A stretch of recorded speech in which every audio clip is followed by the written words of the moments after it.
going to try to work himself into some sort of job with the Rams. Hey, man, I did sidelines for Westwood One. Anyway, let's get to it. Sedano Kap, a Wednesday afternoon to the South End right now. Yeah, come on.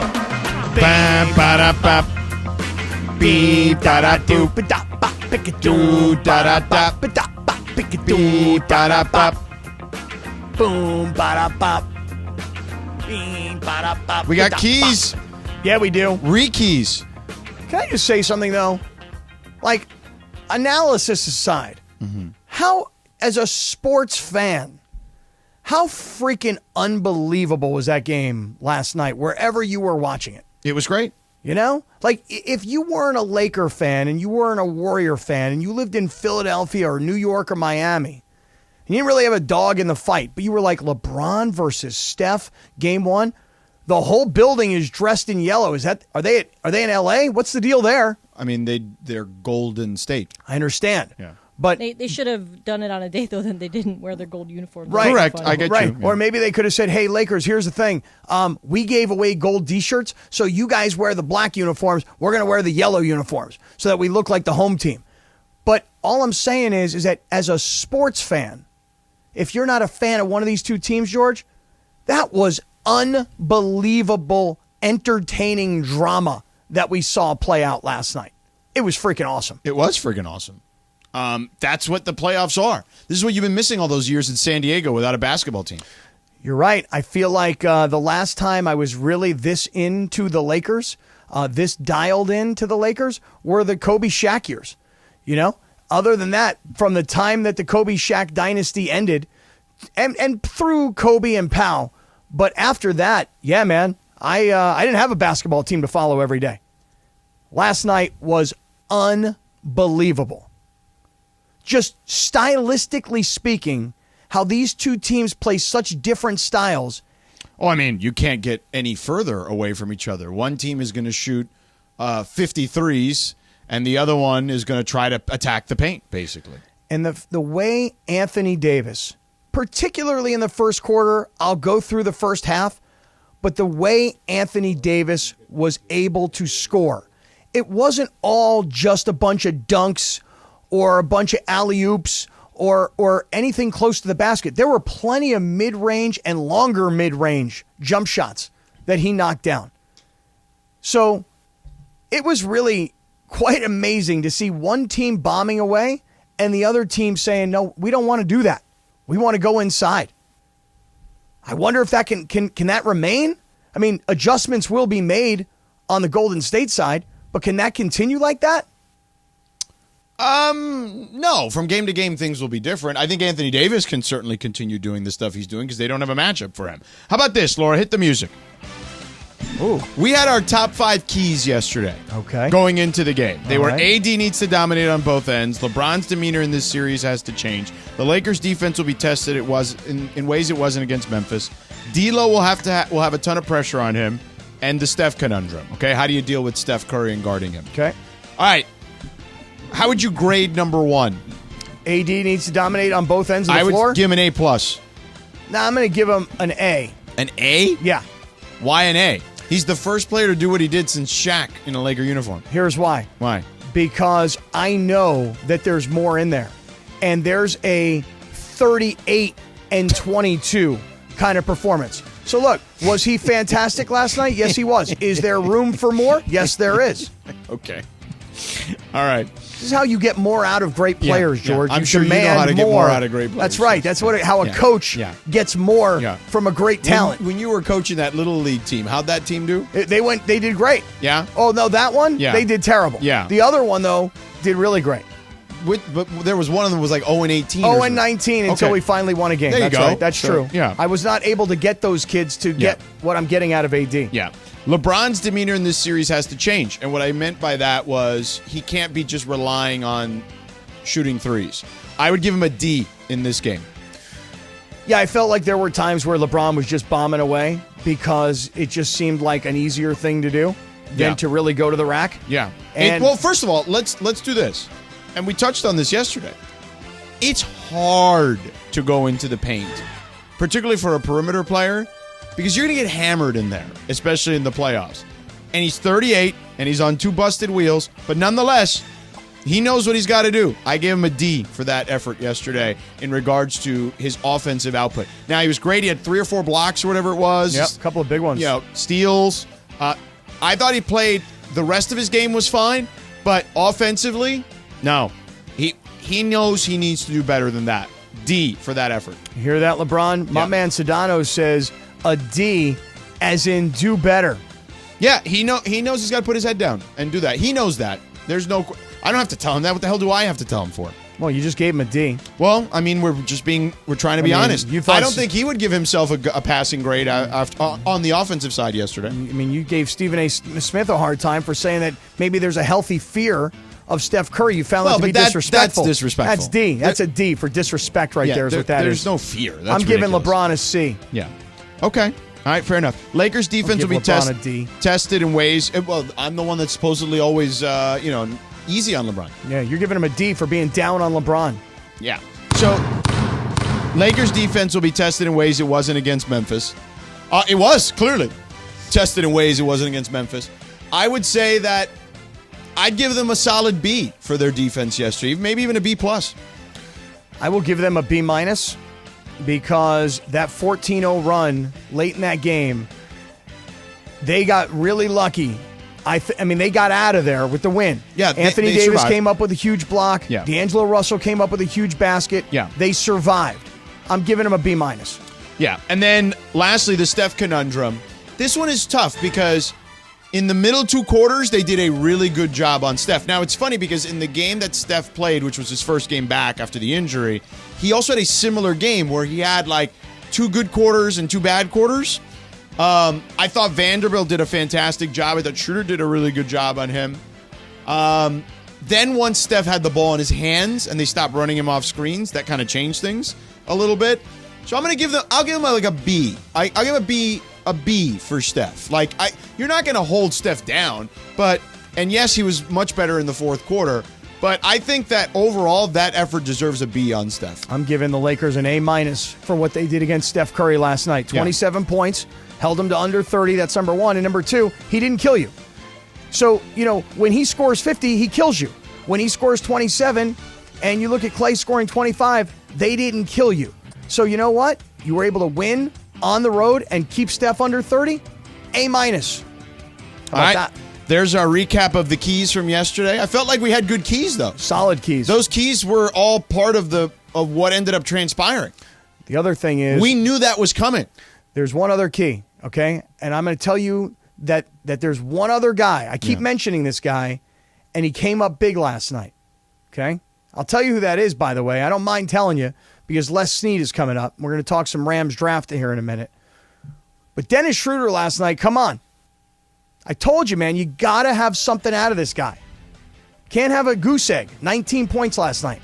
Big performance by Dennis Schroeder. Yeah, he got to the line. I mean, you don't need it, though. You needed it last night. Yeah, it's fine. That's why it's a team win. Yeah. It's not just an AD win. It's a team win. No, it's an AD win. No, it's my theory of Listen, 1-1-2. those teams, Yeah. Dennis Schroeder's going to get 19 if AD's not going for bonkers in that game. Right. 1-1-2 is the theory. Yeah. One big night from AD, one big night from LeBron, 2 big nights from the team. Last night goes into the 2 category. It's my theory. Yeah, that's a crappy theory. I mean, your friend's 2-1-1 theory sucks. Nah, it actually works. My theory. All right. Speaking of theories, we'll find out the Rams theory during the draft here in just a second. Les Snead is going to stop by here in about 3 minutes. But first, let me tell you about our friends at Fullerton Ford, changing the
Or at 4 p.m. And it is Sedano and Kap. Lakers Celebration Wednesday is on.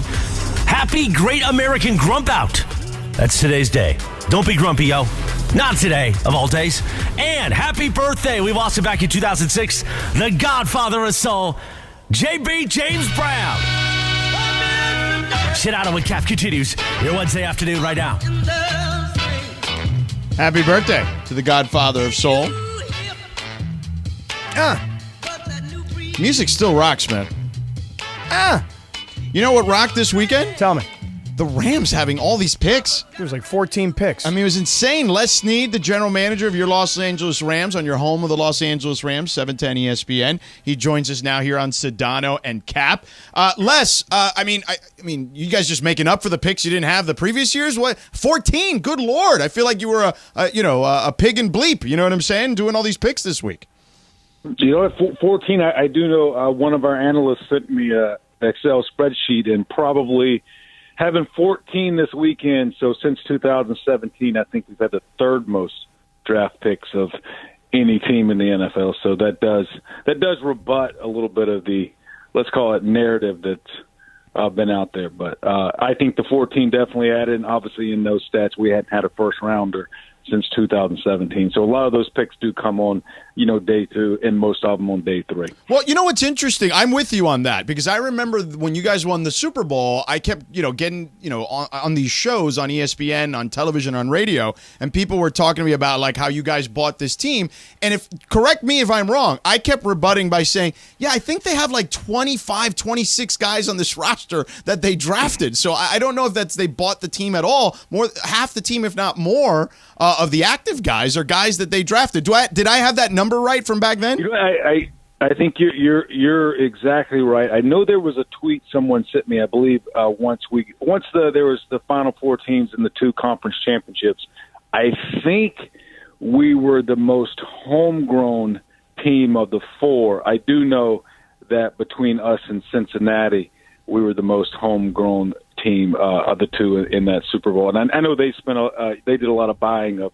Their defense was made up of a lot of UFAs. So I do know that I get the narrative based on how we've done things and some of the splashy moves that probably, outweigh, let's call it the that's probably 1 through about 8 players, and then the other 45 players kind of get lost in the shuffle there.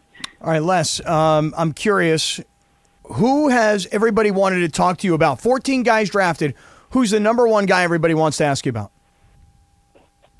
I mean, I could make the joke and sarcastically say the punter from Wingate. That's exactly where I was going. I grew up in the Southeast, so Stetson Bennett gets a lot of attention, but that's probably a little bit of geographical bias. All right. Well, that's where I was raised. That's why I asked, though, because Sedano here and we don't agree on the Stetson Bennett pick, okay? I think it's a brilliant pick. It's a low-risk pick in the 4th round with a potentially high reward. When you guys are analyzing this kid, I see a guy who won 2 national championships at Georgia and had to fight his way to get to play at Georgia. People see a 26-year-old guy who had some public drunken thing. Just explain the analysis on Stetson Bennett, the pick I love that Sedano hated.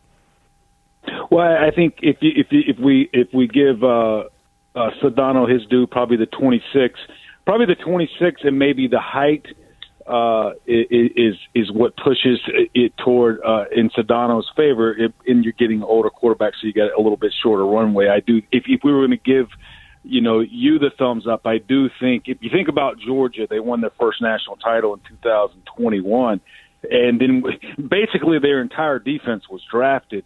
Other than probably Jalen Carter. So you come back in 2022, and it's not an easy road in terms of, hey, everyone's back and we're just going to, sell right to a second national title. But I'll put it simply as this. I said it a lot this week. When I went to watch an SEC defensive player, you'd always put that player on against Georgia. Why? Georgia's got a good offensive line, but they're one of the better teams. And what you found yourself doing is going, you might be watching a DB, a DL, a linebacker for another team. You just kept noticing Stetson going, wait a minute, this kid right here, he's got a little something to him. He's not just, he's not just along for the ride. He's actually helped driving the bus. Yeah, I mean, look, honestly, I would have, it was more because I would have liked, I'm not you, right? But I liked the kid that went right before him, actually, the kid from Fresno State, Hainer. I got a chance to do his bowl game. I spent a lot of time around Jeff Tedford that week talking to him about the kid and just what he had, the makeup of the kid. So it was more of me being selfish. I thought he'd be a great fit with you guys. Maybe Stetson is too. Look, Sean is unbelievable with quarterbacks. Look what you guys did with John Wolford, and I'm just some gas bag here sitting on the radio. But I really did like the kid from Fresno that went right before. But you also have a guy. Go ahead. Go ahead, Les. No, you go ahead. Well, but you also have a guy in Bennett. This is what I loved about it. He's a Georgia guy. He'll look up to Matthew Stafford, and Matthew Stafford will want to mentor this kid. That's one of the other reasons I love this pick. Yeah, but I think Matthew would have mentored anybody. But it's different. There's a brotherhood that you guys are both Georgia Bull. That's how I look at it. Yeah, I just like the Hainer kid. That's all it was. Yeah. Hey, Fresno, the Hainer kids that you definitely you love the makeup, you love the QB brain. He anticipated, he sees the field well. I think one thing Stetson compared to him, there's a deceptive element of mobility, a deceptive element of speed, and being able to do some things with his feet that maybe some other QBs can, and that's the nature of the business, and that adds another club in his golf bag when he's trying to move the chains. I thought you guys did a hell of a job with the offensive line. Obviously, a need, considering you had 13, I believe, different starting lineups there. You took the kid from Georgia, who was an all-SEC player, maybe a little small for the position, so I guess that kind of makes him drop in some people's eyes. But I think he was a hell of a player, certainly, as well, protecting Stetson. And then, of course, Avila from TCU is fantastic. Tell us about the guys along the O-line who don't usually get all the love that the skill position guys get. Well, you started with the later pick, from Georgia, and the interesting thing about him is he, yes, definitely a little bit smaller than normal in height and stature, but definitely has the length in his arms. One thing that was really neat about him is similar to you go back to your QB from Fresno. This kid's football acumen's off the charts. He was able to really learn and participate in all 5 positions, including center, while he was at Georgia. So very versatile, but the pass protection, on the outside is one of the reasons we definitely invested in him, and the kid from TCU, just a fun player to watch, really because of his size. You get a 330-pound guy so that just gives that player some physics that other players do not have. Nice nimble feet for a big man, and to see him go from center in previous years to guard this year, all the way from game 1 to be able to see him finish the season, really at the Senior Bowl, but those last 2 games against Michigan and Georgia, and they had 2 first-round defensive linemen that you got to see him go, face off against and actually fare very well. So, Les, you joked about the punter from Wingate. I was watching when that pick went down, and it was amazing to me that ESPN had all this footage of this guy. I don't know where Wingate is. Do you? Come on. I don't know what division they play in. Do you? I mean, You're a liar. You're lying to Les because I told you yesterday where it was. No. Oh, yeah, that's right. You did tell me North Carolina. That's Les, right. That's right. This man just lied to you. Not a lied lie. right to your ear. No, you see, there's a difference between forgetting and lying, Les. Okay? Les, seriously, Wingate, what division do they play? Where'd you find this guy? You know what? I hadn't figured out the division yet, and I'll give our special teams Coach Chase Blackburn, Jeremy Springer, his assistant. Someone asked me, I think Jordan Rodriguez said, "Hey, describe Chase in the hunt for a kicker, punter, and long snapper." I said, "Thorocus," and it says I'm making up a word. They were very thorough and focused. Neat thing about him, here's a trivia that my wife gave me yesterday. Frank Wright's brother is the head football coach at Wingate. No way. There you go. That's something I learned yesterday. But neat thing about that kid was he did both.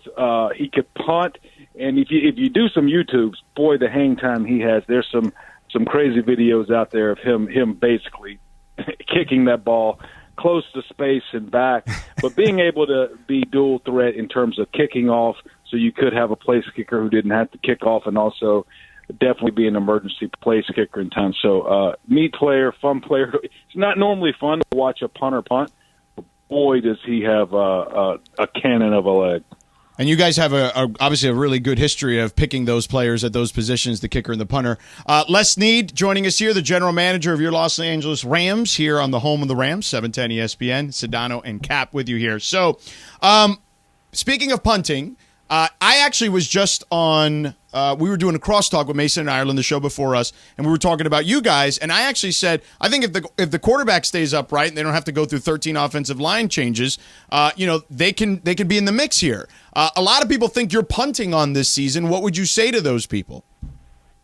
I think I would say that we're definitely not punting on the season, and I think you're exactly right. When you have a Matthew Stafford, when you pair him with Cooper Kupp, who's got an offensive MVP in his bag.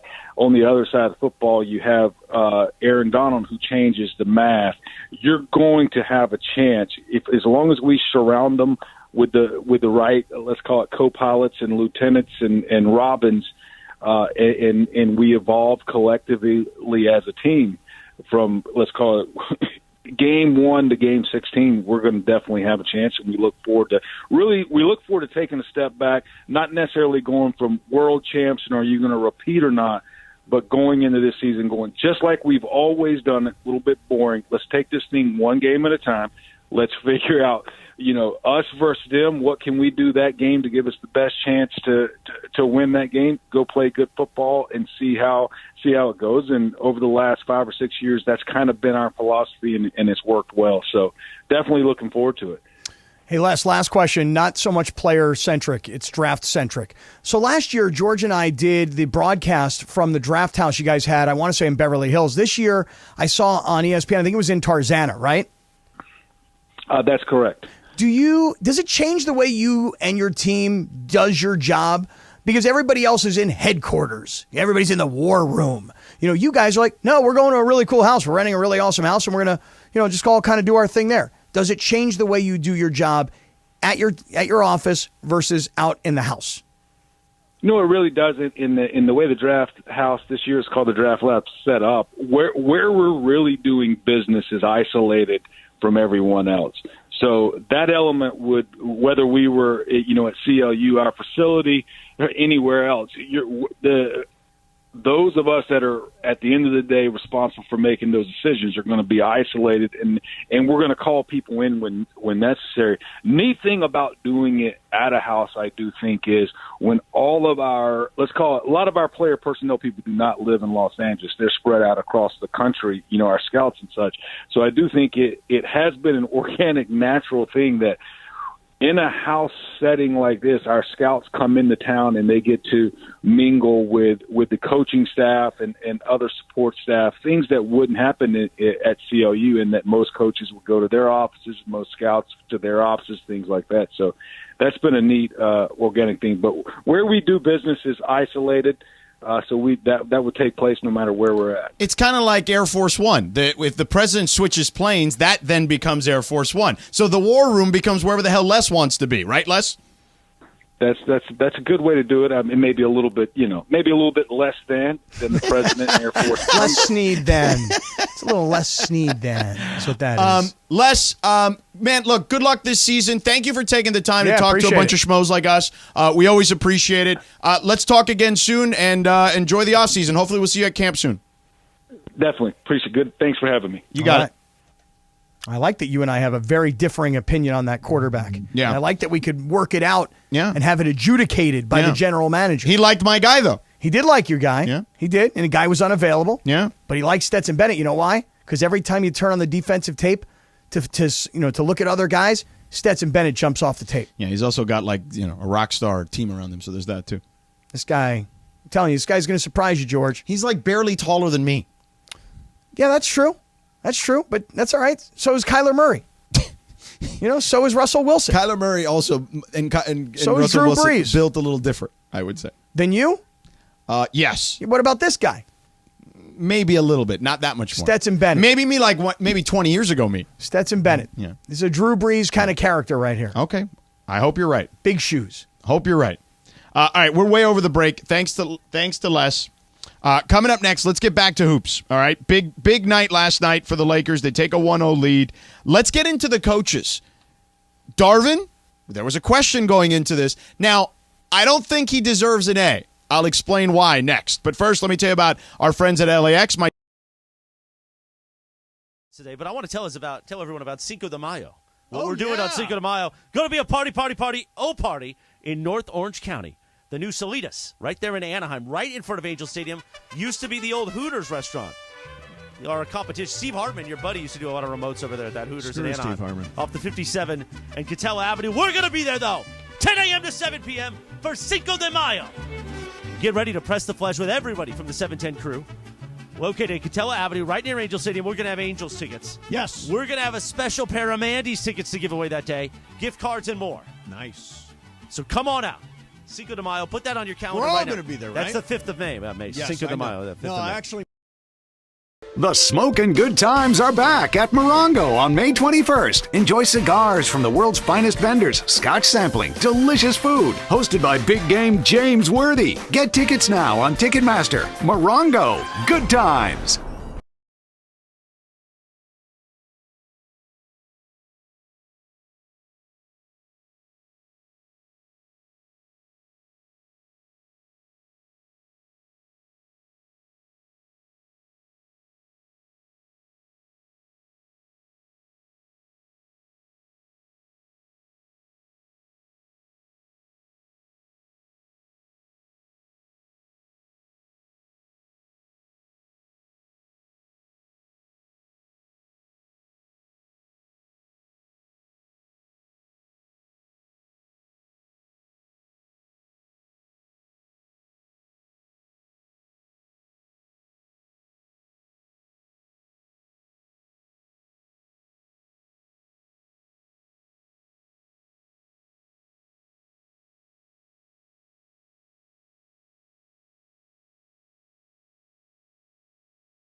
Thanks to Michelob Ultra. It is National Garden Meditation Day. Sedano's kind of like a garden meditation guy, right?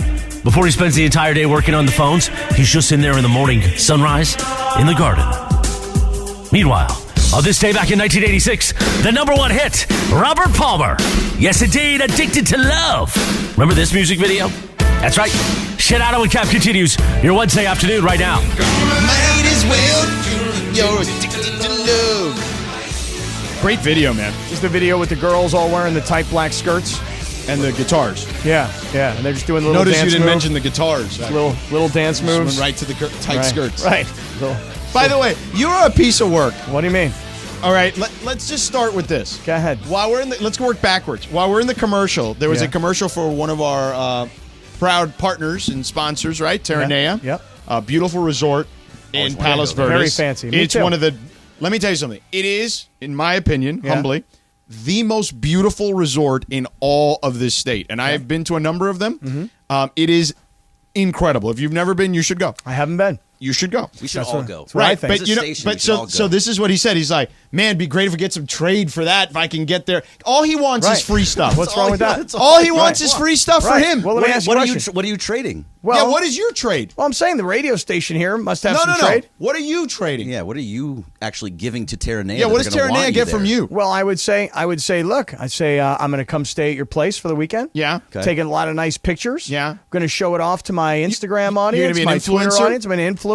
That's exactly right, Georgie. I'm going to influence. You're gonna influence. Then I'm going to come on the radio on Monday and say, hey, these folks are our sponsors. They're our partners. I had a wonderful experience. I ate at this great restaurant. Don't I give stayed it at this all away place. now. That's my point. Yeah. So that's why you notice I'm not saying the names. Okay, so you see, you got to hold something back. So got I an said, idea, George. So George, I said to George, I go, boy, it'd be nice to have a bunch of trade to that place. Yeah. You know, and George is like, you're the worst. You You're are. just You're the worst. the worst. You only want free stuff. Yes. That's true. That's all you want in life. You literally do this job just to get the free stuff. I mean, to be honest, I kind of do the same. Like everything I wear is free. Yeah, but still, but he makes way more money than you. No, No, I he don't. makes a lot No, more I money don't. than I do. No, I do. Yeah, you do. No, I don't. Yeah, you do. It's okay. Do you know how much money I make? I do not. He actually. Do I know how much but money you make? He can. Know.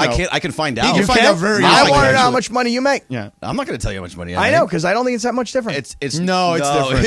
It's you think so, huh? Oh, yeah. You think yeah, so? Different It's scale. probably like at least half, if not more. If I don't anyone think so. deserves the free trade over there, Yeah, it's this guy. right. Yeah. Bergie, let's get some for me and you. Yeah. Okay, Yeah, hey. for me and you. Yeah. I like that I'm being dragged into all of this right now. What did you make of our Les Snead interview? I was walking around. I didn't get to hear a lot of it, but I heard you were saying that something during crosstalk you were talking about something. Yeah, because I said I told Mason, I think they can make maybe make the wild card I cannot if they keep it upright. I can't even believe you, Bergie. I mean, the way you have, like today, just gone against everything you stand for. What did I go against? I mean, dude, first of all, you allowed Rob Pelinka on the afternoon show with Mason Ireland. You allowed that? Yeah, because and now Rob you're, Pelinka is you're, Rob Pelinka. You're allowing Les Snead to come on with us? That's not even allowing. We should have Les Oh, Snead on. okay. I thought Les there Snead were- is great. You thought guys there do were a no great guests. job with He Les was Snead. great. Yeah. Okay, I didn't know if there was a guest issue. See, this They is had this is calls the on his whole show? thing. Yeah, we have calls because I heard the calls. Right, because everything has to have a reason behind it. Mm-hmm. You don't just do it just for the sake of doing things. Having Rob Pelinka on after winning game 1, that's a great get. That's a great person to have on, and he has a lot to say. Les Snead coming on right after the draft, and you guys do a great job talking to him and getting him to be opening up. You used to do that with McVay too, George. So those are good interviews. Those are interesting interviews. All right, okay. Same with calls. There's a lot to say there. Okay, I heard a lady call the show today, and she it wasn't said, great. "She said, hey, I love you guys. I listen to you guys every day. Great start." Then it just completely went off the rails from there, and I'm like, Yeah. "See, this is why Bergie doesn't want calls, Right. Because this Not lady all was a calls bad are caller." Well, we did a whole 2 hours worth of calls a couple weeks ago, and it was literally just don't let Bergman win. And I lost that day. That day you did lose. I did lose that. Anyway, it would I be lost nice to today, get- apparently, according to you, saying I went against everything that I stand Right. for. I mean, all your principles. He's saying you're a jellyfish. Are you saying I'm No a flip flopper? No spine. Oh, is that what I'm saying? Yeah, that's what a jellyfish has. Oh, No spine. I didn't know that reference. No, I didn't get it either, but it's Yeah. okay. But now you're calling me a flip flopper then? Not No, really. Mace is the flip He flop. is really. a flip-flopper. Not really a flip flopper. Yeah. No, really? I stick to it. Yeah. I chose Memphis. Do you think in 6 and stuck- Mason is mad that you didn't make the reference to him like he did to you with Rob Pelinka? Well, I was gonna say to Les Snead, "Hey, look, our colleague Oh, you didn't do it. Steve Mason, no.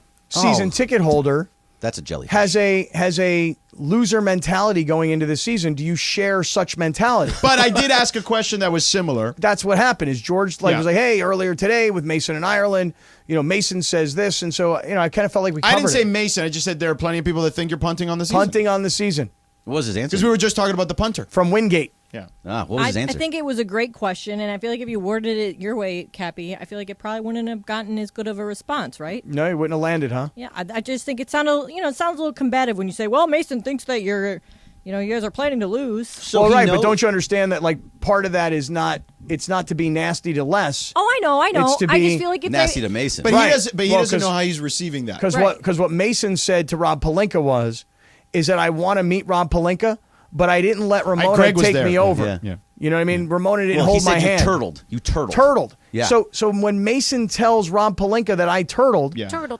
I have to tell Les Snead That's funny. It's a great movie. that Mason has a loser mentality. You see what I'm saying? Yeah. Like I got to come back with something. Right. No, you do. And But that's- you didn't. No, I didn't because I felt that turtled. George had kind of gone into that. Or you turtle. You Well, know? you could Or have found turtled. another way to mix Mason in. Yeah. I thought, you didn't have to do that. There's other ways you could have mixed Mason in. Yeah. Like Mason didn't do anything. He didn't like tell Rob you had like some sort of hot take or anything. He just kind of mentioned you. Yeah, he just mentioned you're like, hey, so the Momo was going to bring you along. You heard it. And then But you couldn't say, so Mason and Les Snead actually know each other because we have a drop that says Mason is wrong because he actually says when he was on, He could have worked Mason in another way. could have Yeah. I could have said something like, "Do you think Mason is right?" And then we could have just played "No, Mason is wrong." Yeah, One of and those you kinds of actually deals. could have played that and he would have laughed Yeah. and said, like, I remember when I said that. Yeah. I know. I was talking hardcore football. I was really into You it. were really you were doing Yeah, like the the whole CBS Fox pregame. Yeah. There's been a lot You of were like hardcore. on NFL Countdown. Right. You've been doing a lot of hardcore sports. Hardcore. Well, doing I mean, the 5 keys yesterday, talking hardcore We football. recapped the 5 keys. Yep. Yeah. Gave them Right. grades. Nice. Don't forget, I also talked yesterday about the tail of the tape and how Look I at think that, tail of the turnovers tape. are a big key Yeah. to the Lakers winning. They were And- down last night. And how the Golden State Warriors are like the leaders in the entire NBA in turnover percentage. Look So at that. Where'd you get that from? I made it all up. I mean, it's pretty much what happened. I You just just- completely made that all up. You did some research. You went deep diving. Research.com. Is that a thing? It's not, but I just did it. You could have gone to Lakers Nation. You could have gone to Silver String and Roll. I like Lakers Nation. Yeah. Yeah, because they use cited. It's exactly true. why I brought it up. That's true. See, They I was do. just setting it right Lakers up for Nation does use Sided, and they're killing it with Sided. They are killing it. So It's while I like Silver Screen and Roll, not as much as Lakers Nation. It always revolves around you. Always. That's Your what we boy love works about for you. Silver Screen and Roll. No, That's it's what Lakers we love Nation. about Not you. anymore. I bet you Oh, yeah. want Terranea to use cited on their website too. It'd be nice if we got Oh, some trade that'd to be good. Terranea. Yeah, Be you nice. give them a piece of Do cited. you like Go the back to the ocean beginning. or How about the that? pool? You give them a piece of cited, they give you a room. Okay. Oh, One see, room, there you go. that's it. That's That's trade. all I get. That's trade. I get a room. It's a beautiful place. Maybe you can get a meal at one of the nice restaurants. Yeah. Not only do I want trade for a room and some of the nice restaurants, I'd like to use the spa while I'm there, Yeah. if you don't mind. Yeah. Yeah. I mean, All right. these are the things that I should do as an influencer. Yeah. You're influencing. Right. Influencing what? We'll see. You're a flatulencer. That's what you are. With your underpants. Right. All right. Greg Bergman, you can go now. Thank you. You've been excused. All right. Coming up See ya. next, Darvin Ham. Yeah. The Lakers had a great game plan, but it doesn't mean there weren't things that can be improved upon for game 2. We'll get to that coming up. We're back in 2.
Station. 710 ESPN. Sedano and Kap for your afternoon right now on 710 ESPN. It's time for what you need to know. Let's do it. What you need to know right now. What you need to know is brought to you by Morongo Casino Resort and Spa. Good times, less than 90 minutes from wherever you are. All right, couple of things for you here real quick. What you need to know, just from a station's perspective, I want to make sure that you know what you need to know, which is the Lakers game 2 is mañana. We will not be on because the game is at 6 tomorrow, Cappy. That's right. I don't know if you know that. I did know that. Yeah, 6 tomorrow. Big deal. Couple things happening this weekend in LA. LA's Taco Madness 2023 is happening this weekend. Really? Okay. Bud Light Chelada presents LA's Taco Madness 2023. It's at the LA Plaza de Cultura y Artes, 501 North Main Street here in LA. So make sure you get out there. It's on Saturday from 5 p.m. until midnight. All right. So it's not too far from here where we're at right now. Actually, not too far from Union Station. So make sure you get out there, and it'll be a good time. So you want a little taco action this weekend? That's the place to be. Do I want some taco action this weekend? Yeah. It's an interesting question. Taco Madness 2023. Who doesn't like that? No, but taco action And madness. sounds good to me. Yeah. All right. That is what you need to know, as I mentioned, brought to you by Morongo Casino Resort and Spa. Good times. Less than 90 minutes from wherever you are. All right. So real quick, Darvin Ham. I thought the Lakers clearly used their time off wisely, right? It seemed fair. They seemed like a team that had a plan. They seemed like the more well-rested team, at least early on. In this particular one, it felt like the Warriors, at least to me, and they kind of have this feel anyway, were kind of winging it a little bit, like they only had the one day, right? So they could only, there's only so much they could do in one day. But I thought Darvin had a good game plan. I thought that he had a good game plan for AD, as you mentioned earlier. AD was getting the ball in different spots. AD, particularly, they had some staggered screens for him to come kind of downhill and get in the action, like going full steam ahead. So much so that Draymond and him got into it, and it cost Draymond a tee. But I thought Darvin did a really good job for the most part. He got some good looks for D'Angelo Russell in his offense. I think they did a nice job. And defensively, of course, they did a good job. And, as good as you can do, I think, for the most part on Steph. Outside of the not being able to adjust on the fly, which is hard when Steph had the ball more in his hands in the fourth. But here's my one huge thing with Darvin yesterday. I was like, oh, my goodness. You sighed all over Coach Hamon. Really? Yeah. I mean, as much as you sit here and you profess your love to the coach. I love him. I love this coach. I love this coach, Yeah. but he's a rookie head coach, and he makes all these mistakes, and he holds on to timeouts. I wouldn't say all these mistakes. He makes rookie head coach mistakes occasionally. What is your big gripe on what you saw yesterday? Let me Anthony hear Davis this. looked completely gassed at the end of that game yesterday. You got to find 2 minutes for him somewhere. Yeah, but Anywhere. You're the same guy who comes on the air and says He's got to play every 40 minute. minutes. Yeah. No, I said he's got to play at least 40. You're like, hey, this guy can't come out of the game. Right, but that's not being real. Like, I'm just saying that, like... Wait, you mean to tell me that whole time, your whole thing about him being in the game the whole game and not taking any... 48 minutes, that's not realistic. Well, how about 44 minutes? Okay, I would say like 40 to 44. I would say that Anthony Davis He looked now... gassed. To me, he looks like a guy who finally has like a give it to me kind of attitude. Except at the end of the game when couldn't get it to him, and he was like kind of like falling further and further away from the basket because he was exhausted. But he came up with that huge block on Steph late. No doubt, I get it, but you got to be able to feel the game a little bit. And I'm watching that game, and I could see Anthony Davis all of a sudden. Stan Van Gundy said it on the spot.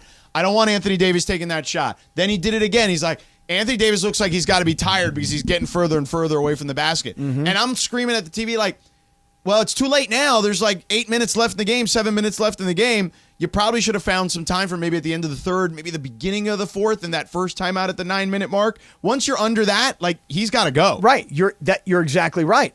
That it's kind of like sometimes if you're ever watching auto racing, wait a second. I mean, nobody ever watches it. But if you did, right, and there's like 10 laps to go, but the guy really needs a tire change, but now it's like I either make it with the tires I got or I don't make it. Correct. Yeah. And that's what last night, the tread was running off. You had to ride Anthony Davis till the end. Well, because you didn't get him the spot. He needed to stay on the floor. Well, at that point, yeah. We can't take him out now. Right. And, bro, you're going to have to dig deep and find another gear because we're going to need you to come up with a big play. Yeah. And that's what I'm talking about when I say that big block. But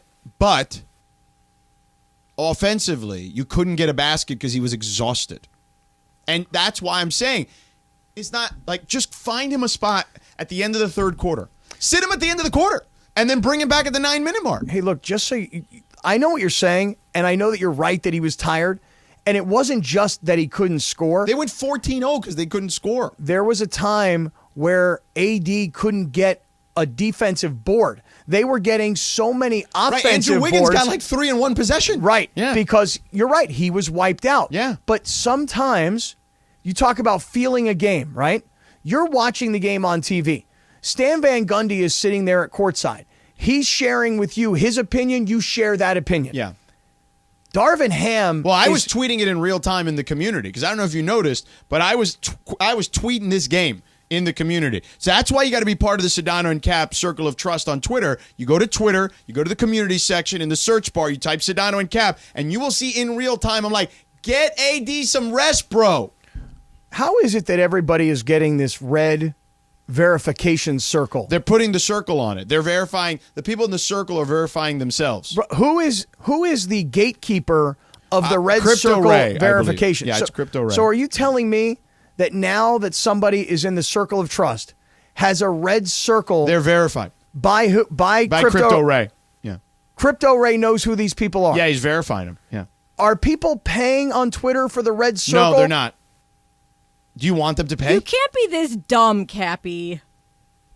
Oh, you want them to pay? What do you mean this dumb? It's literally just an emoji that they put next to their name.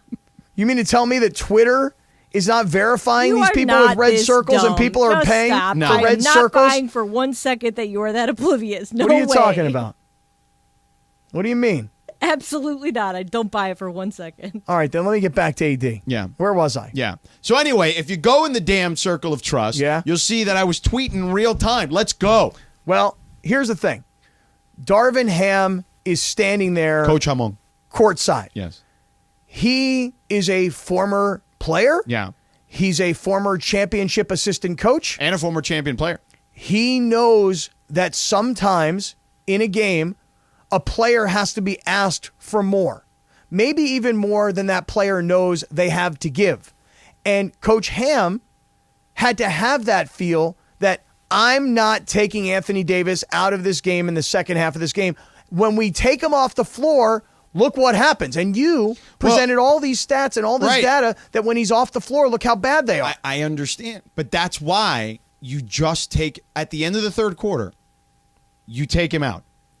There's another timeout at the 9-minute mark of the fourth quarter, approximately. It's a TV timeout, okay? It's a 3-minute stretch in the game that you can take him out, and then you can play him the rest of the 9 minutes.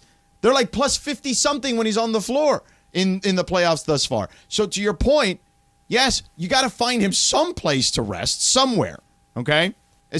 In the second half, I get that you want him on the floor as much as possible. I'm the first one yelling and screaming he needs to be on the floor as much as possible. But you also have to see with your two eyeballs that you are running out of steam, and you were lucky that Jordan Poole didn't hit some crazy shot to tie the game and send it to overtime, because then what are you doing? Then he's going to have to play 5 more minutes. Now all of a sudden it's 5 more minutes on top of the fact that he's already gassed, and they went on a 14-0 run because he literally can't go anymore. Andrew Wiggins is out rebounding him at that point. I thought Coach Ham did what he had to do to win game one. And pulling Anthony Davis off the floor, to your point, in the fourth quarter with 9 to go, it's just not an option. It was not an option. At that point, it was too late. And they started that run, and if you would have pulled him off, who knows what might have happened. Of course. At that point, it's too late. And I'm with you. He's got to play 40-plus minutes. But you can't let that happen again. They're going to play every other day now. He's only going to be more gassed as the game wears on. You know, I was kind of surprised that Rui played a mere 11 minutes. And are you? Well, he's a body, you know. Yeah, in this series, I don't see there's a lot of Rui minutes. But he, as we know, and what we've seen is that he can get hot, whether it's shooting. He's come up with some very exciting who dunks. Does he defend? Well, that aside for a moment. No, that's a pretty big. I understand, but I'm just making equation, you know? my point though is that he played 11 minutes. Wenyen Gabriel, who we hadn't really seen towards the end of the season, but we started to see him a little bit in the last series, 4 minutes. So your point though about AD playing 44 minutes, he didn't get anybody else into this game. that could have at least given him just a little bit of relief. He decided to ride Anthony Davis till the very end. I hear your criticism. I know what you're saying, that you were screaming, get him out. I like what Coach Ham did. He's got to have a feel for the game. He felt that Anthony Davis needed to stay in the game. I'm with you, Coach.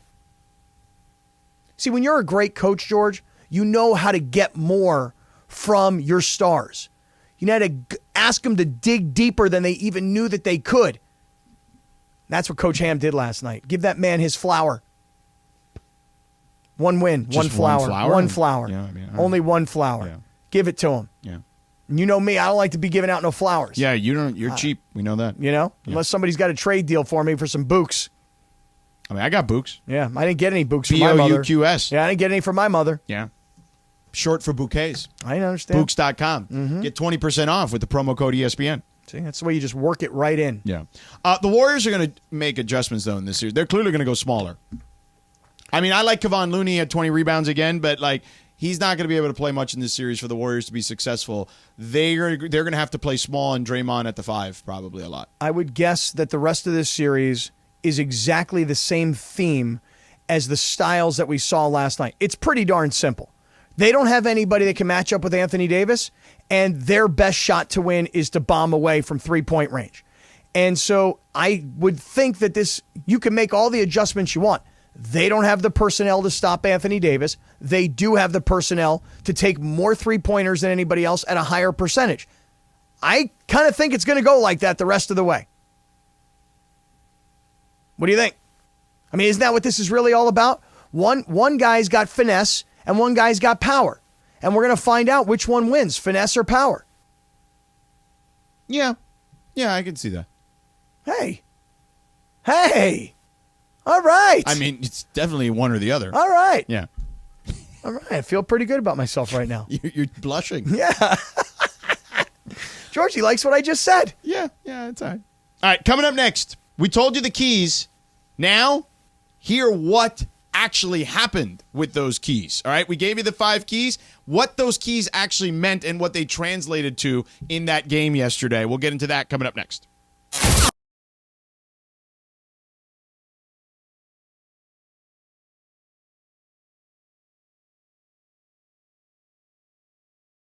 Today, but I want to tell everyone about Cinco de Mayo. What we're doing on Cinco de Mayo. Going to be a party in North Orange County. The new Salitas, right there in Anaheim, right in front of Angel Stadium. Used to be the old Hooters restaurant. Our competition, Steve Hartman, your buddy, used to do a lot of remotes over there at that Hooters in Anaheim. Steve Hartman. Off the 57 and Catella Avenue. We're going to be there, though. 10 a.m. to 7 p.m. for Cinco de Mayo. Get ready to press the flesh with everybody from the 710 crew. Located at Catella Avenue, right near Angel Stadium. We're going to have Angels tickets. Yes. We're going to have a special pair of Mandy's tickets to give away that day. Gift cards and more. Nice. So come on out. Cinco de Mayo. Put that on your calendar We're all right now. going to be there, right? That's the 5th of May. Yes, Cinco I de know. Mayo. The 5th No, of May. actually. The smoking good times are back at Morongo on May 21st. Enjoy cigars from the world's finest vendors, scotch sampling, delicious food. Hosted by big game James Worthy. Get tickets now on Ticketmaster. Morongo, good times.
Fantastic. Meanwhile, on this day back in 1997, the number one hit, the Notorious B.I.G. Hypnotize. Sedano Kap continues your Wednesday afternoon with the fanny pack on the shoulder, yo. Right now. Can't you see? Sometimes you just hypnotize me. Yo, fancy ways. Guess it got. And you're so paid. Biggie. Can't you see? Sometimes your words just hypnotize me. I did give you that because Les was talking and you tried to talk over him. No, here's why. Because it's not like a hardcore interview. We're going back and forth about Stetson Bennett, and then you said something, and before he would say something, I wanted to jump in, which I could have done. But he was already talking. Right, and then you were like... Yeah, because he was already talking. Yeah, it's AM radio. People are listening to this thing through the crackles, for God's sake, when they're going under the underpass. I feel like I had control of the situation. I felt pretty good about it. You were like, yeah! No, you deserve that. He was like, what? Les is the guest. We have 3 hours to talk bleep. Now, as far as this fanny pack... Yeah, yes, what is the stupid thing about the fanny pack? You were not wearing it when you came in because I would have noticed. This is true. However, guys, I've told you that I am still every day, no matter what the weather is outside, it could be 75 and sunny, I grab my black puffy because everything is in my two pockets. I mean everything. My lip stuff, my eye stuff, my sunglasses, my wallet, my phone, my AirPods, my breath mints. I mean, you name it, I got it in these pockets. So everywhere I go, I take this black jacket. People are like, what do you need the black jacket for? What are you, ready to go to Antarctica? No, everything's in my pockets. So today, I'm trying out one of these fanny packs. All right? What do you think about this? Yeah. I think it's kind of young for you. No offense. None taken. That's why I'm trying it out. Because I wanted some opinions here. I wear like the crossbody fanny pack situation, and I feel like it's far too young for your age group, Cap. But however, I will say, if you like it and you enjoy it, and it's you want to wear it, and it's necessary, I don't like it or enjoy it. Okay, well then I don't like wear it or enjoy it. But my wallet's in here, my lip stuff, my eye stuff, my sunglasses. I mean, all my AirPods, my phone, all my stuff's in here now. This way, I don't have my black puffy jacket. Well, you don't need to wear it when you're sitting in the studio. Well, I was waiting for somebody to say something. I know. That's why I said something last break, and then ironically, Morales brought it up too. This is a One Love IE piece, by the way. Shout out, One Love IE. Yeah. I'm not trying to like age shame or tell you what to wear. You wear whatever makes you feel good, whatever you enjoy. You could wear, I don't feel like I'm being age shamed. Okay. I know. I don't. I just want you to know. What do you think of this? I didn't want it to come across. What do that you make way. of this look, George? Tell me what you think. Tell me honestly what you think. What? Yes, no? Can I wear it? Can I not wear it? Your daughters probably can. wear them, right? You can. Should you? Should you is the question. Yeah. That's an excellent. What does Jaden say about it? I don't know. She's at Tulane. I don't know. Julia? Julia thinks that it's dope, just not on me. See, exactly. There you go. Then she's right. What do you think, Laura? Come on, Queen. Listen, like Lindsay said, if you want to wear a rocket, you do you. But you can also just wear a backpack with everything that's in there. Yeah. Yeah, What about I guess. your pockets? I don't want to put all this stuff in my pockets. If I got my wallet, my phone, my AirPods, my lip stuff, my eye stuff, my sunglasses, I mean, if I got all my stuff. You have a backpack. You know that cargo pants are in again, Cappy. Cargo pants are not in. Yes, they are. I am No, wearing they're not. cargo pants right now. They're I not think for in. girls are in, not for guys. I don't know. Those cargo pants are out. I'm wearing No, cargo for pants. girls, they're definitely in. All right. So you guys are giving me what? This is not something I can give pull you, off? I give you a B+. A B? George, your B+. rating. Not bad. B+ is not C+. bad. C+ from George, since we're doing grades today. Yeah. And baseball? I mean, for functionality purposes, it's fine, but you're not like an Uber Eats driver or something, or like a bike messenger. So I feel like for you, it's like it's just a C. It's just kind of there, All right. average. Okay. All right. Well, thank you, everybody, for the feedback. Appreciate it. I take constructive criticism very, very well. Yeah. I'm not offended. I like this piece, George. Okay. If it works for you, bro. If you like it, then wear it. Yeah, if you like it, we love it. Okay, how about that? Thank you. Yeah. Thank you very much. All right, Laura, hit the music again. The beep beep beep beep bop beep beep beep da ba da beep beep boo da da da ba da ba ba ba. That, yeah. All right, so earlier we talked about the keys because we talked about him yesterday, right? Anthony Davis needs to be a monster, correct? That's you know correct. what kind of a monster he was yesterday? Tell me more. Anthony Davis, first Lakers player since Shaquille O'Neal in 2004 with a 30-20 playoff game.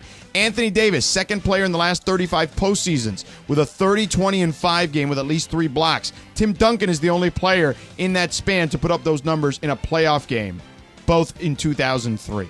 I mean, he was incredible in this game. Incredible. He was. I'm just going to say one thing, though. As great as Anthony Davis was, my whole theory about one game has to be won by your superstar, the next game has to be won by your second best player, and the third and fourth games have to be won by your team. In my opinion, last night's game was a complete team victory. It was not just an Anthony Davis victory. I think D'Angelo Russell coming up big, because we talked about that, and we'll get to it, but D'Angelo scoring, Dennis Schroeder scoring. I give this is a team win for me, not an AD win. You think this is an AD win, like in the whole theory of 1-1-2 or 2-1-1? Yes, mother bleeper. Come on, for reals? Yes. I just told you what he did. I heard what he did. I mean, for the love of God, the Warriors shot 4 of 17 when he contested a shot yesterday on top of all the offensive numbers. Like, he was by far the best player on the floor yesterday. Right, but he had a team with 2 guys making huge offensive contributions. Thank you, fellas. I mean, yeah, those guys help, but none of those things happen if he's not the guy. I understand. So, yes. They're great performances by D'Angelo Russell and Dennis Schroeder. All right, the other part is LeBron needs to be smarter on offense. LeBron is now 9 of 49, 18% from 3 in the postseason. Boy, you got to stop shooting, man. The only player with the worst three-point field goal percentage in the first 7 games of a postseason is Kyle Lowry back in 2016. Mike Lowry. 7 of 43, 16%, with a minimum of 40 attempts. Oh, Mike Lowry. Yeah, no, Kyle Lowry. You know that movie? Yeah. It's the Will Smith and Martin Lawrence movie. Martin Lawrence. Bad Boys. Yeah. Mike Lowry. Yeah. Oh, I'm Mike Lowry. I'm glad you saw that movie. I did. I like that movie. Yeah. Good movie. Yeah. All right, keep going. Yeah, LeBron, let's go. Get to the basket, bro. I know it's hard, but this, and I know that there's going to be a night you're going to be really hot from 3, but that's not sustainable at this point. When you're hot, keep shooting. When you're not, stop shooting. How's that for analysis? Seriously, like, the numbers don't lie. He's come up with some very clutch threes. I acknowledge that. But he's shooting too many at too low of a percentage to keep on shooting. That's all. Listen, Austin Reeves right now, better three-point shooter. Dennis Schroeder, I'd rather have Dennis Schroeder shoot the ball. D'Angelo Russell, all day long. Vanderbilt, I'll take in the corner. LeBron, go to the rack, big dog. Like the way I put in that big dog at the end? That. Yeah. That was pretty cool sounding, I thought. Mm-hmm. Yeah. All right, what's next? What's next? All right. Lakers deal be challenged in ways it hasn't previously. The Warriors shot 11 of 40, 28%, and were blocked 9 times last night when Anthony Davis, LeBron James, or Jared Vanderbilt contested a shot. So they were tested in ways they hadn't been previously, particularly the three-point opportunities, 53 three-point attempts for the Golden State Warriors. But they were up for the challenge yesterday. Well, what the Lakers did so brilliantly was they knew they could not get into a three-point battle with Golden State. So every time Golden State, and this is especially early in the game, every time Golden State hit a 3, the Lakers came back and didn't try and get a 3 back. They went inside and were happy with the 2. And Anthony Davis was knocking down so many mid-range jumpers that it was working. They were staying in the game by sticking to their game plan. Go inside, let them shoot as many as they want. And that's what happened. And neither Steph nor Clay killed you. No. They both had nice games, decent. I mean, Steph had a good game, but not an explosion, right? And Clay started off really hot, but not, he kind of tailed off after that. All right, the pressure was on him, yes. But D'Lo had a good game, right? Was it 19? Scored 19 points. Right. The pressure that was on D'Angelo Russell, I know you talked about this a lot yesterday, was in his mind, what is going to happen to me? What's going to happen to me contractually going into the future? How much does my performance now play on what's going to happen to my future? A lot. He was going in considered the weak link on defense. The way to make up for that is by scoring. That's what he did, George. That's what you got to have from D'Angelo Russell. Yeah. I'm with you. I'm 100% with you. Thank you. All right, next. Oh, by the way, one quick stat on D'Lo. Yeah. The Lakers this postseason 5-0 when he scores 15 points or more. How about that? 0-2 when he doesn't. Interesting. Yeah. Steph Curry conundrum. How do you defend Steph? Well, both Dennis Schroeder and Jared Vanderbilt did a solid job defending Steph Curry. Curry shot 2 of 6 with Schroeder as the primary defender, 5 of 10 versus Vanderbilt, but also committed 3 turnovers when Vando was the primary defender. Curry did, though, on the flip side, it's not like Steph wasn't impactful, particularly late in the game. Steph scored or assisted on 20 of the Warriors' 24 points in the fourth quarter.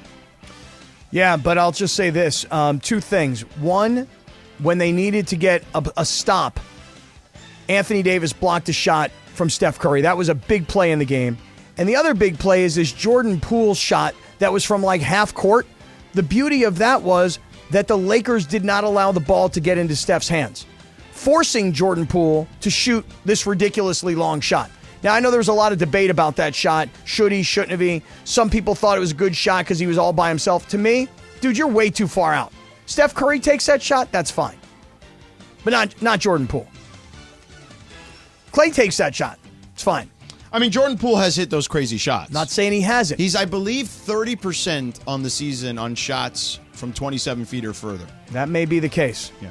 All I'm saying is at the end of the game, see me over here, I'm Steph Curry. Give me the ball. Can't get it to you. Well, that's what the Lakers did. Yeah. They denied him the ball. All right. Well, overall, good start. 1-0. Try to get greedy. Try to see if you can take a second one. So, all right, coming up next, Cappy, the award-winning Radio Tinder. But first, tell them about our friends at Yamava. Well, I would love to as soon as I get to Yamava, but I'll just tell you what I know about Yamava.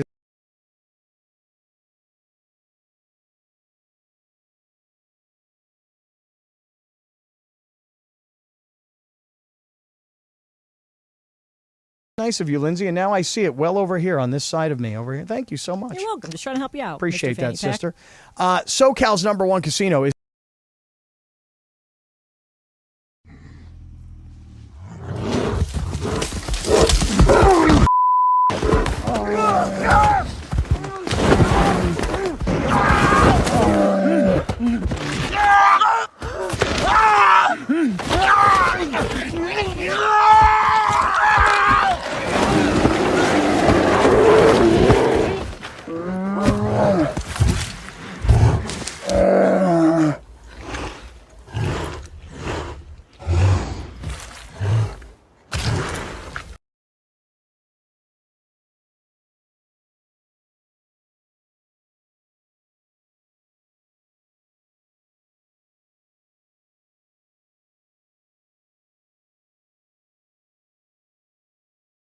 The smoking good times are back at Morongo on May 21st. Enjoy cigars from the world's finest vendors, scotch sampling, delicious food. Hosted by big game James Worthy. Get tickets now on Ticketmaster. Morongo, good times.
How about this theme?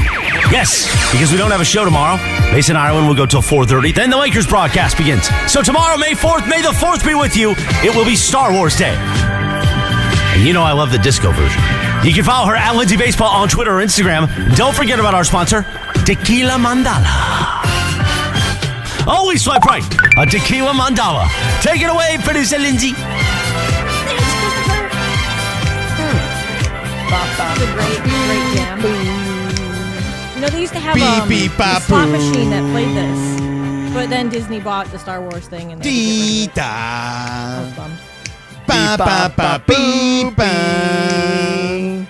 Boo ba. Hey, tell Briones to come back in here if he's listening. I just need him to come in for 1 second. Yeah. Very snappy tune. Yeah. All right, Linz. All right, guys. So, hola, Briones. the Angels. This is a very interesting topic that I really am looking forward to getting your guys' opinion on.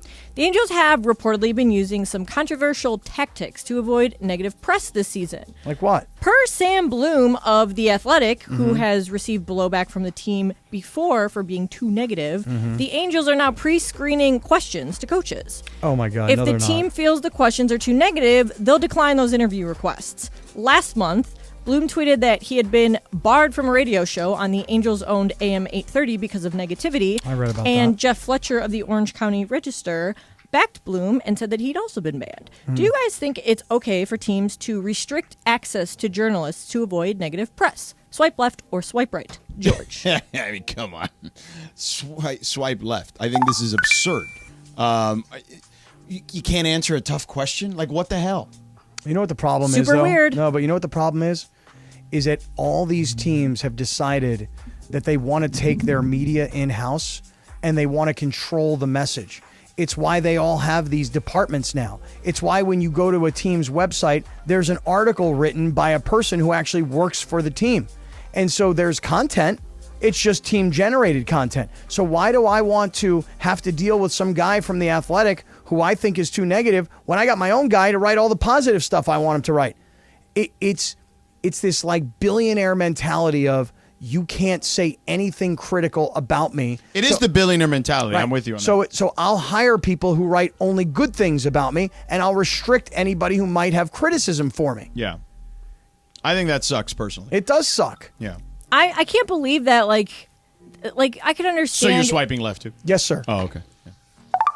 I feel like it's one thing, obviously, if like you have a partnership with a team and they want you, you know, like you always want to work well with the partner and, you know, report the positive things. Obviously, when there's times that you need to be critical, I think that's okay as long as it's fair criticism.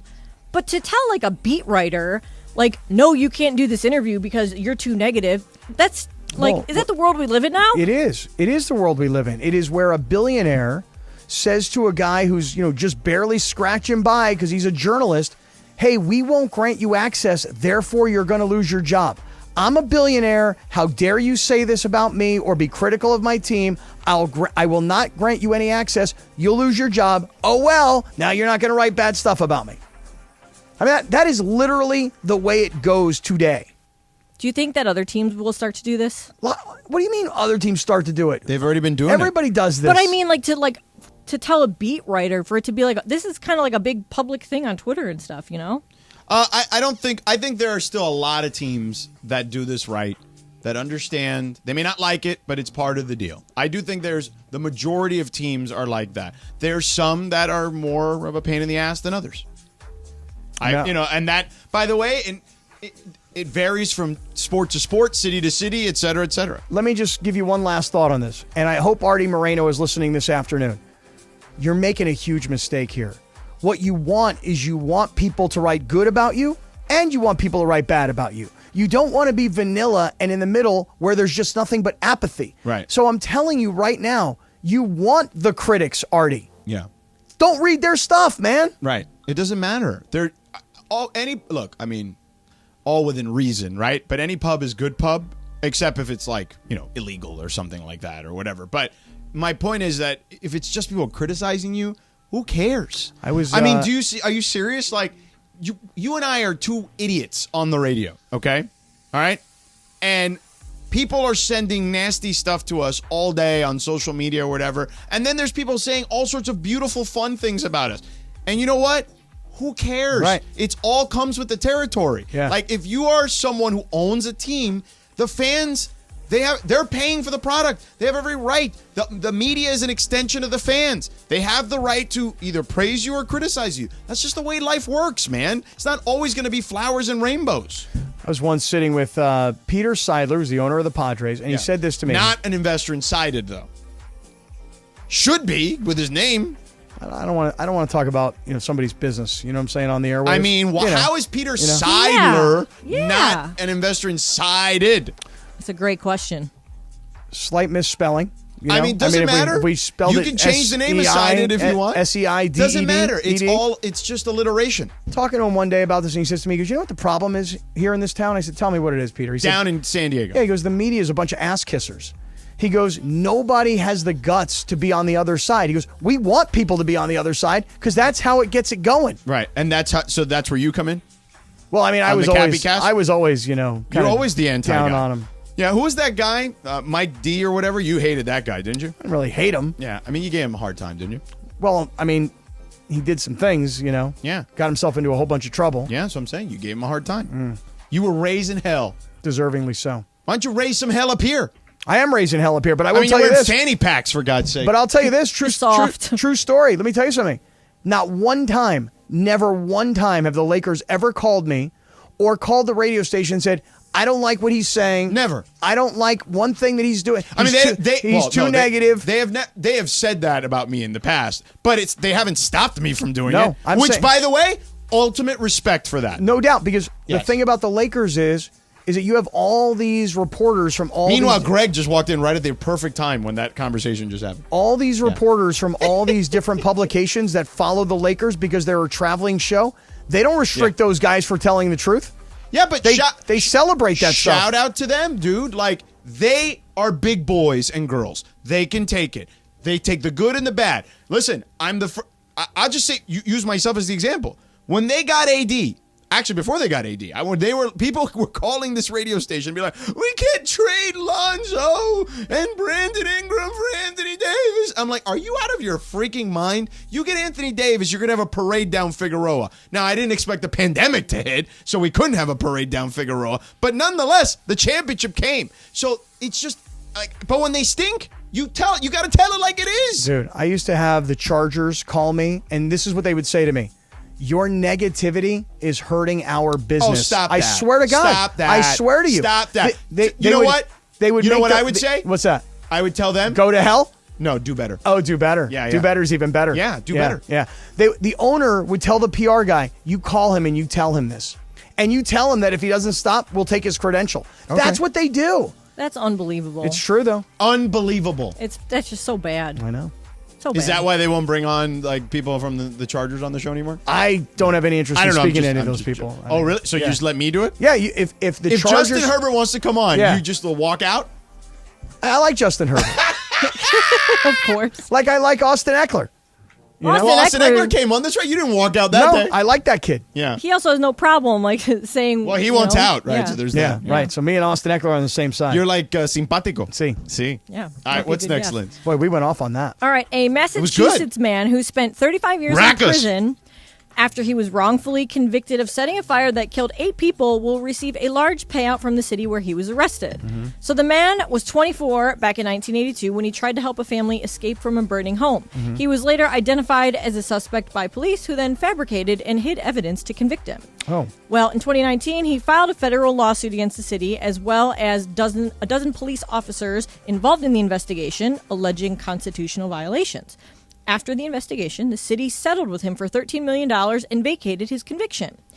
Is $13 million enough money to pay someone for being wrongly imprisoned for 35 years? 13 million? Yes. 35 years. Oh, hell no. It better start with at least 35. Right? Right, so wait a second. So he was 35 years in jail. He was 24 when he went in, Yep. and he came out and he was almost 70 years old, Yep. 60 years old? Yep, 60-something Yeah, years hell old. no. You got to, for at least $1 million for every year you wrongly put me in jail. And then throw on top of it, is this taxable income? Because if it No, is, it better then be means- tax-free. I feel like Yeah, it then I should be want it double. tax-free. Then I Yeah. want it double. So now not 35, now I want 70 because they're going to take 35 in taxes. Well, for what it's worth, he did agree to the settlement. Like, he probably could have pursued, more than Should that. have called Jacob. He should have. He'll win for you. 844-24 Jacob. That's crazy, though. CallJacob.com. Think of all the things that he missed. Actually, call Jacob right now. Okay. Seriously. Ask him if that... Well, I want to ask him that question. What question? If that dude should have gone for more.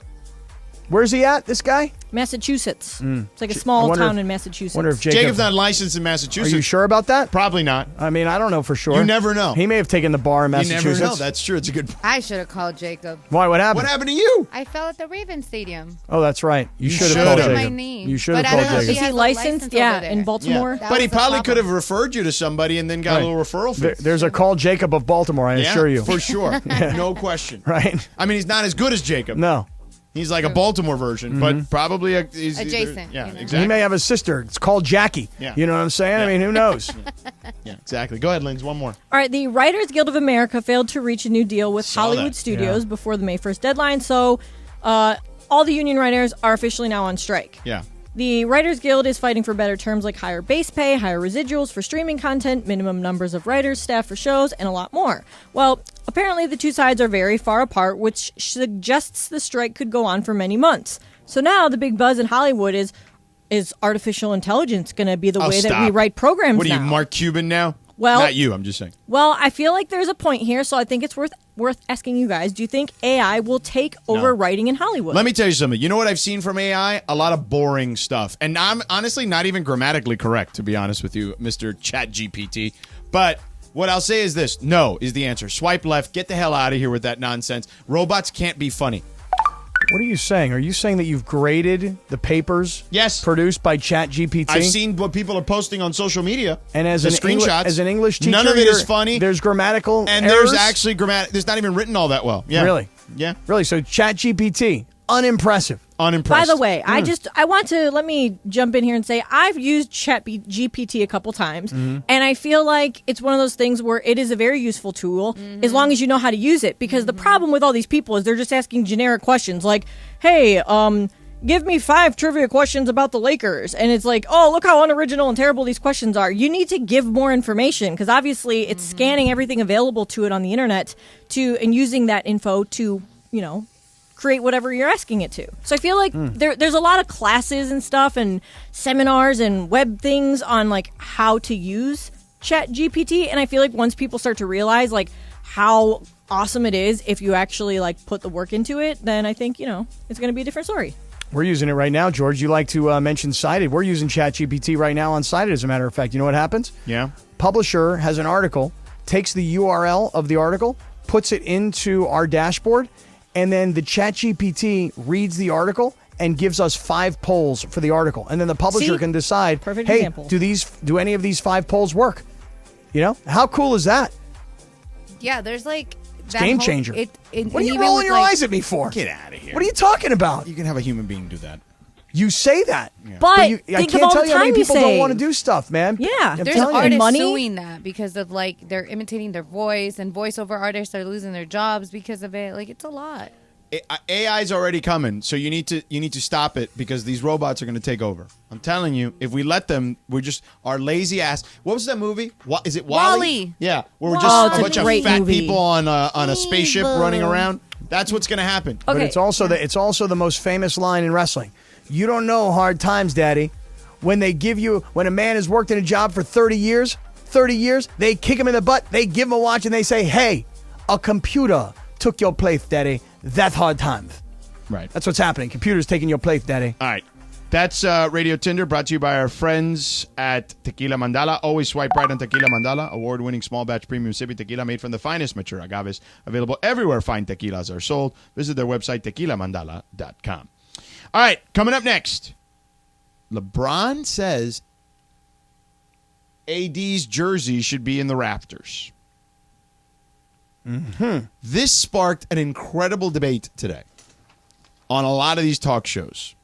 And I'm going to tell you right now, there's an easy answer to this. We'll tell you what next. But first, let me tell you about our friends at Books. Let's face it, you put your mom through a lot. I know I did. There's no way you're going to let mom down on Mother's Day.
Sedano and Kap continues your Wednesday afternoon right now. Pain is the hole you find.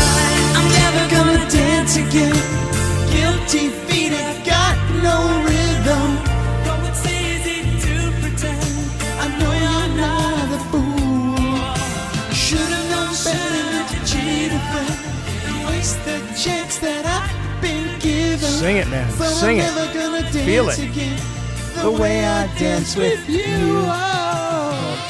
What a great sexy song. video. Great Sexy song. Yeah.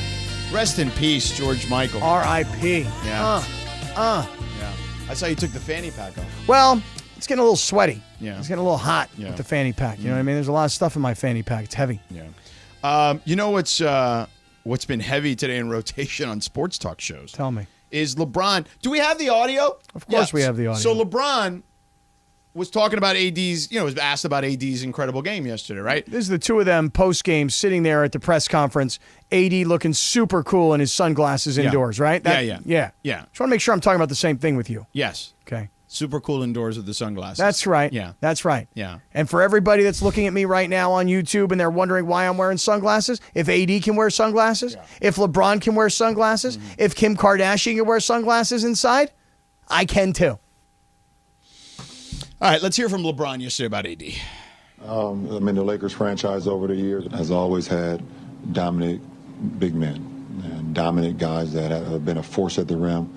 And, that's why their jerseys are in the rafters. And AD will be up there when he's done playing. And the number 3 will be up in the rafters. And he continues to show why he's one of the best players that we have in this league. And so I got called by an ESPN radio show today, Fitz and Harry. And It's in New York? no, Where they at? they're on the network. Okay, gotcha. And they're on during Travis and Sliwa.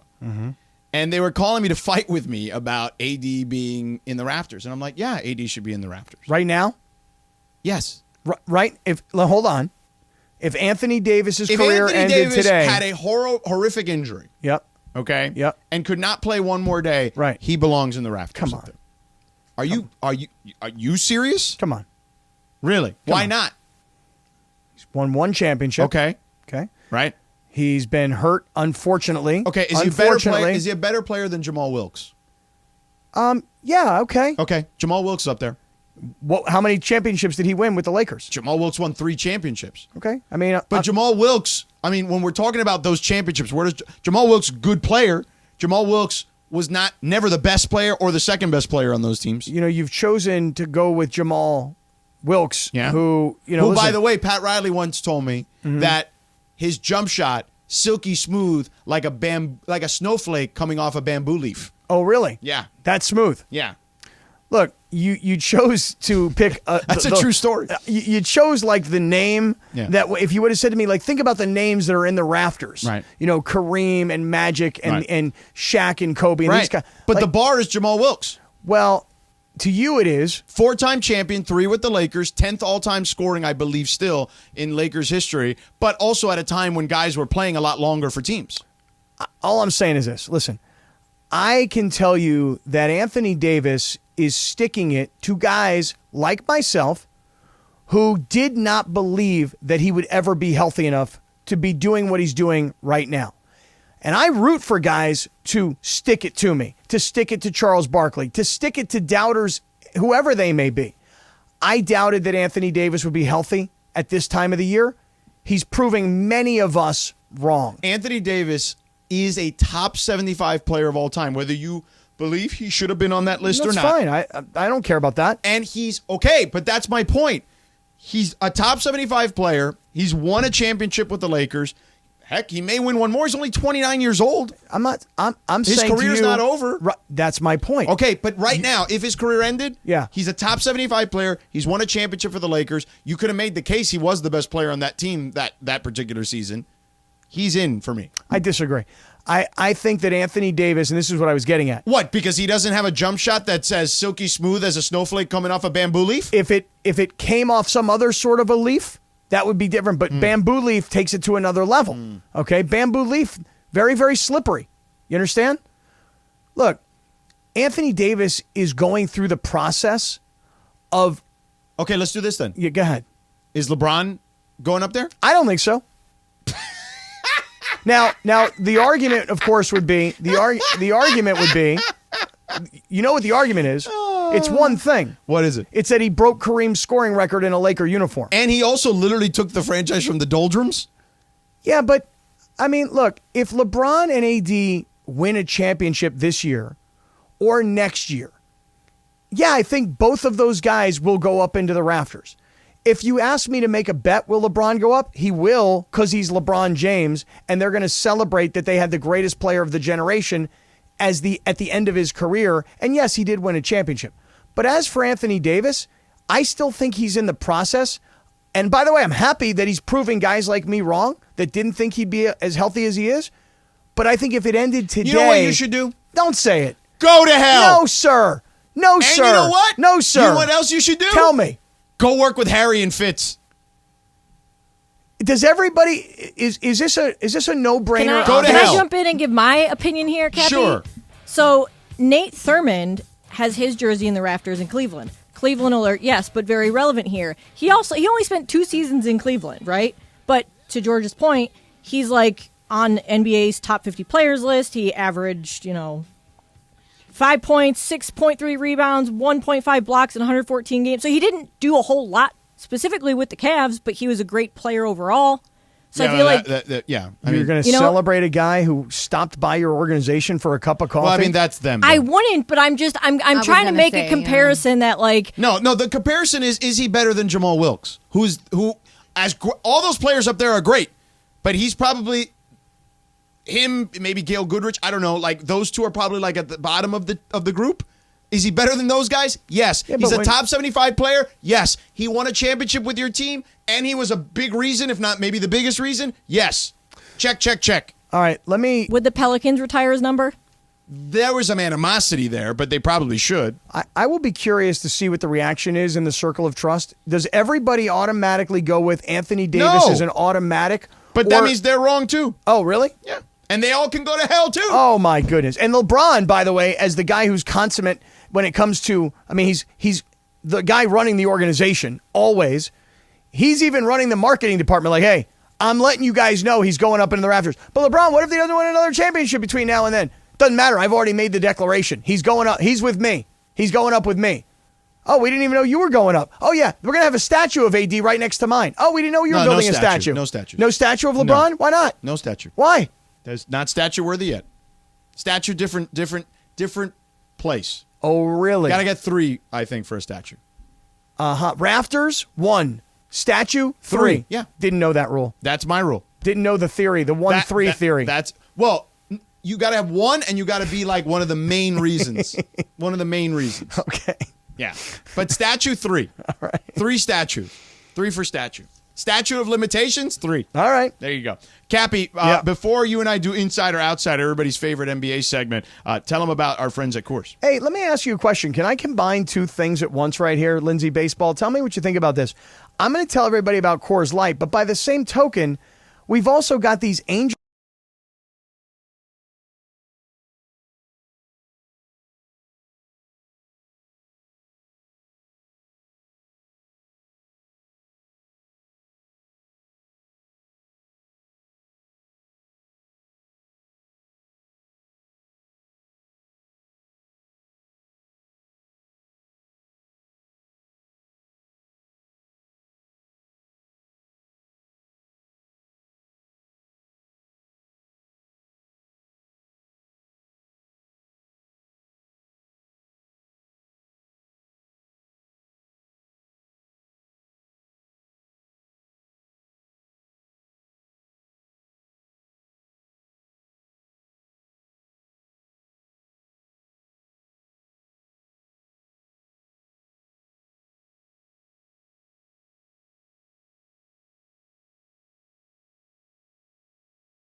To know. Let's do it. What you need to know right now. What you need to know is brought to you by Morongo Casino Resort and Spa. Good times, less than 90 minutes from wherever you are. Linz, I saw you had a winner. Congratulations to them. Let us know who it was, and what do you got? Brian Nunez is our winner, and he wanted me to say that he is a huge fan of Sedano, and Cap's all right, is what he said. Yeah. Oh, damn, dog. Right. What up? Right. Congrats, bro. But you know what? He's going to the game with you, though. But he's coming to the game with me. That's what I told him. He said, that's cool. Cap's cool, too. You're going to see what's going to happen between now and Monday. Well, he said Monday will be BFFs. You're going to bring it in. Yeah. Yeah. He'll be like, oh, man, I love that Cappy guy. Nunez, my man. Anyway, Snoop Dogg and friends are headed to the Hollywood Bowl. They announced today that they're going to celebrate the 30th anniversary of the hip-hop legend's debut studio album, Doggy Style.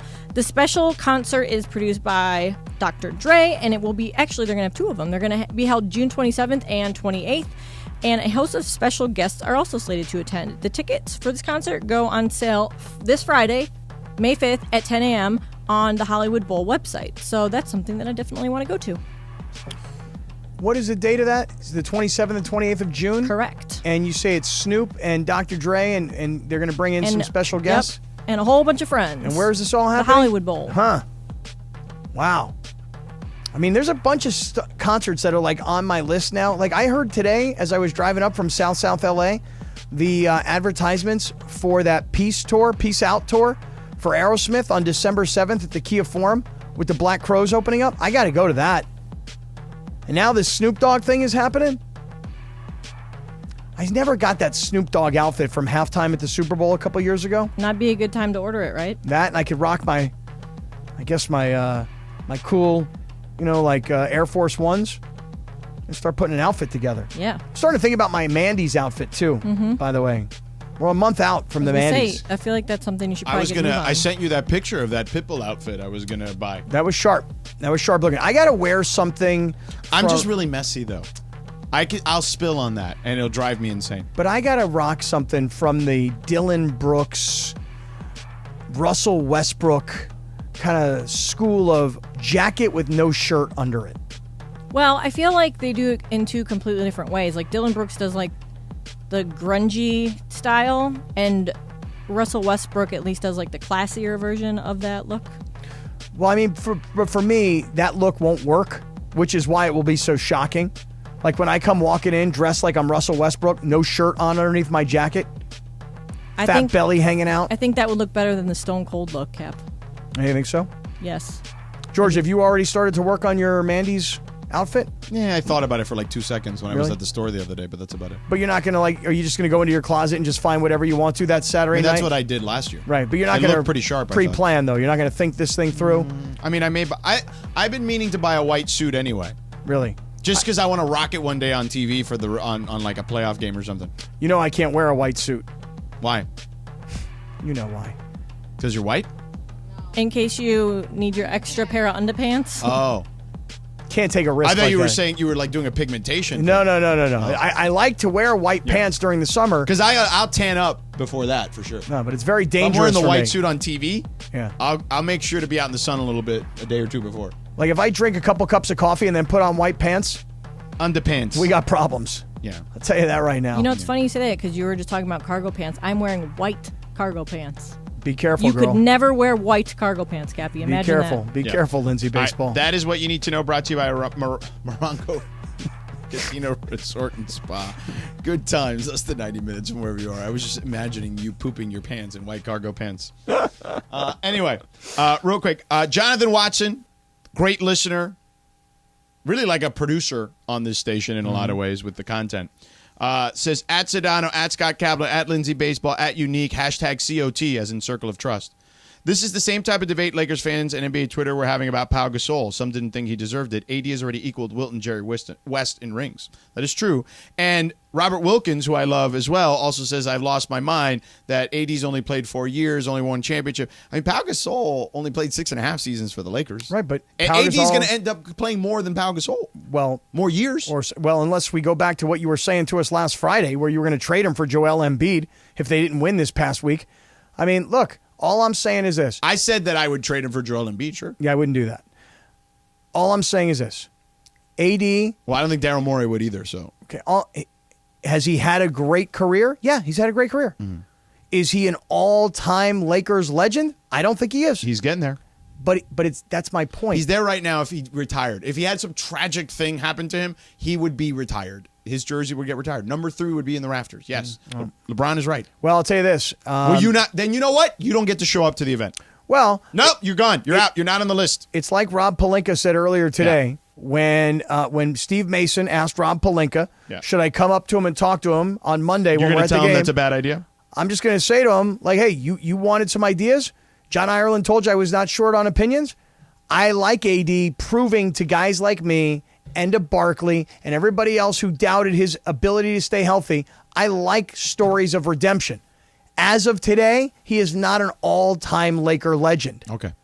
Now, LeBron is going to try and do everything he can to make sure that we all go, hey, whatever you say, LeBron. But I would say let's all focus on winning game 2 rather than focus on whether or not AD is going to be in the rafters. Yeah, of course. But you and I have already been talking about game 1 and 2 for 2 hours. Well, I'm a focused guy, George. Yeah. Yeah, you're focused. I'm a focused guy. Yeah. And by the way, as far as Jonathan Watson is concerned, God bless my brother. God bless him. Okay, because I see a lot of pictures at his church. He wore jeans on Sundays. Yeah. You know? Yeah. And he's reminding us to all, take a moment here on Sundays. Yeah. And have a little time. Yeah. All right. Outsider, insider. Laura, hit the music one more time. There you go, Cappy. What do you got for me? As we look around the NBA. Are you bobbing to the ESPN music?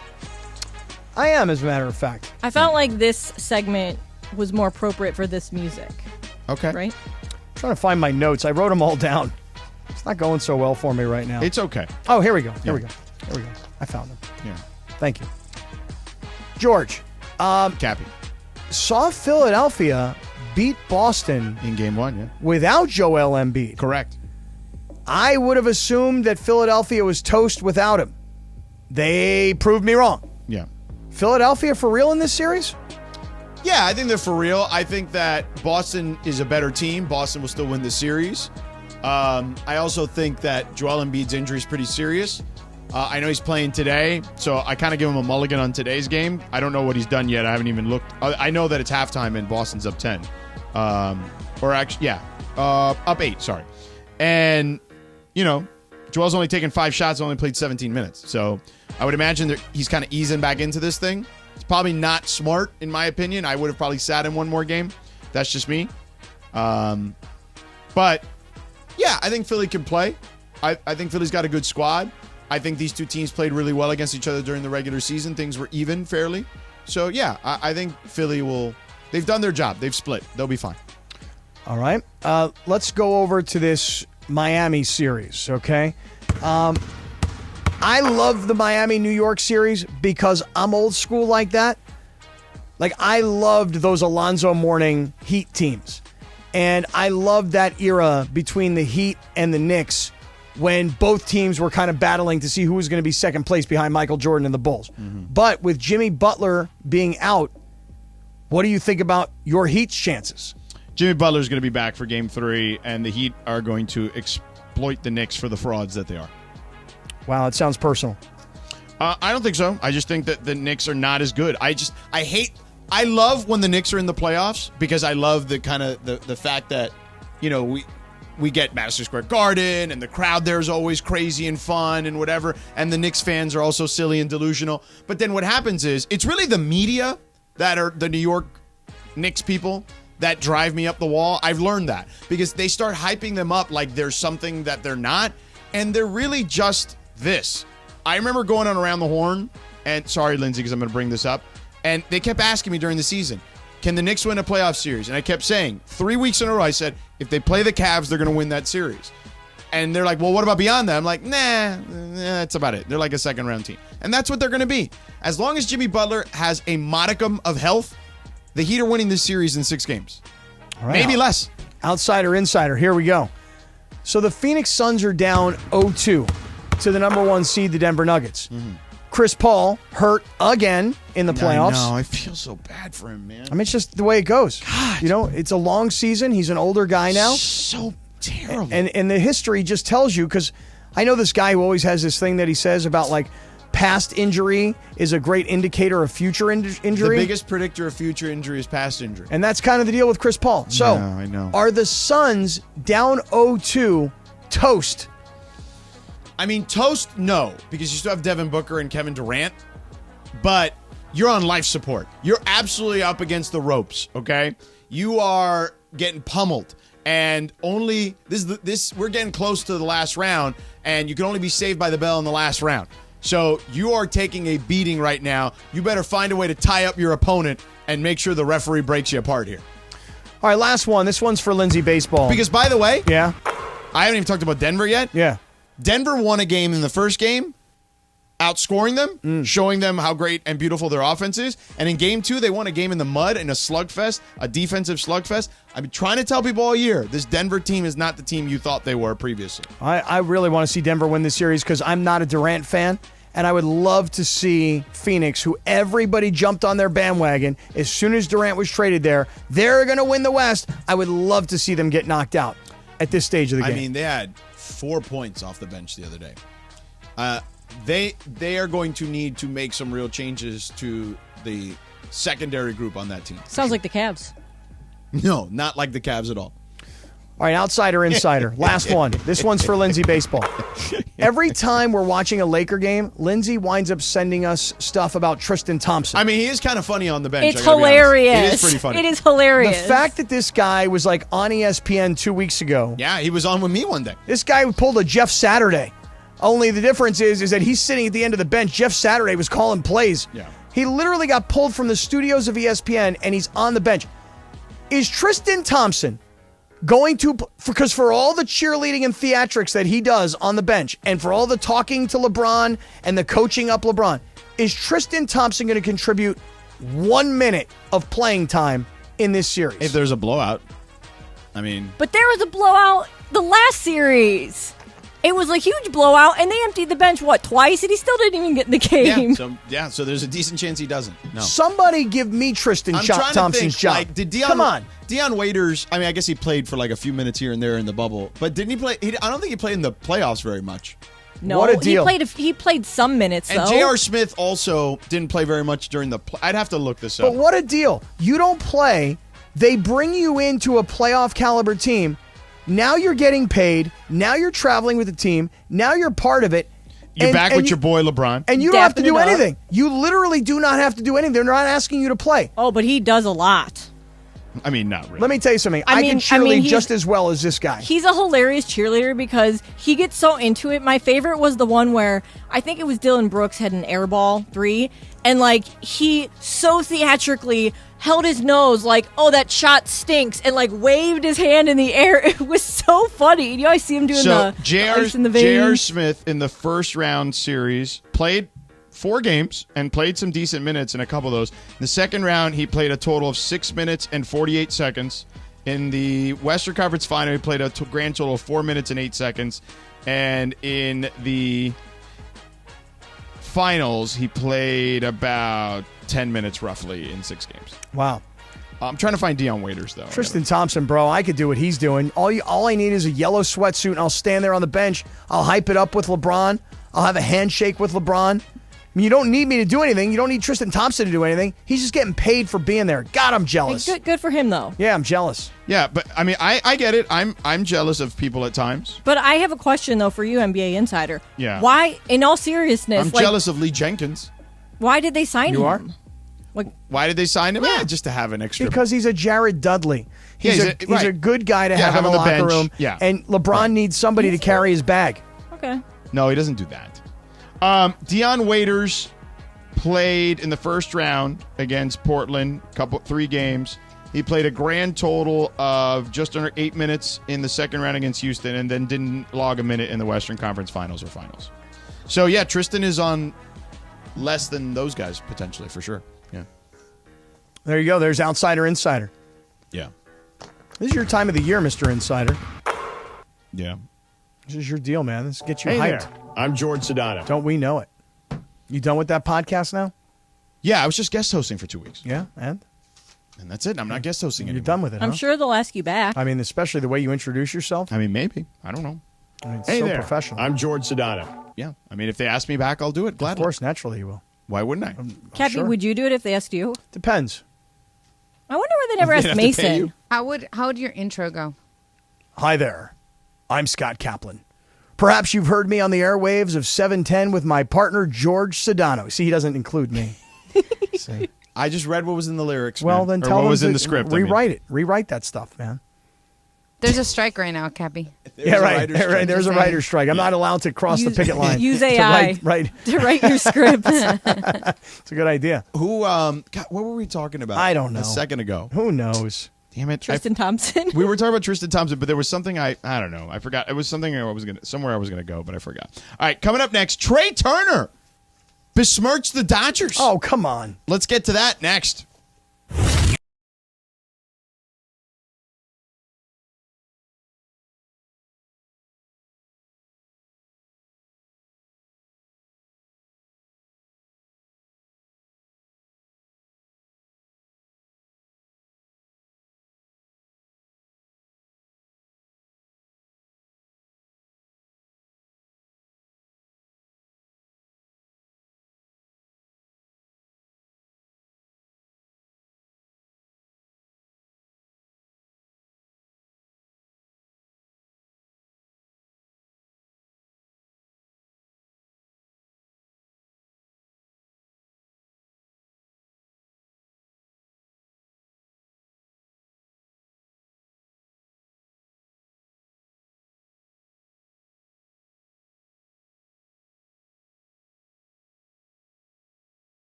Sings a sad, sad song. Every rose has its thorn. It does. Hey, I want to say something to Flea, who I know is out there listening this afternoon. Yo, Flea, if you ever need me and Sedano to do any backup vocals for don't you and actually Anthony call me and that. crew, Yeah. just let me know, bro.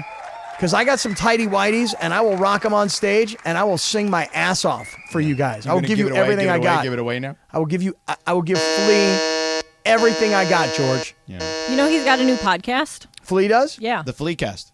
Really? Is that what it's called? No. I was going to say. Should call it that. Yeah. Is he talking Lakers on his Fleecast? No, I think it's like a celebrity friend interview type of thing. Oh, enough with those already. Come on, I don't know. Flea. What do you mean?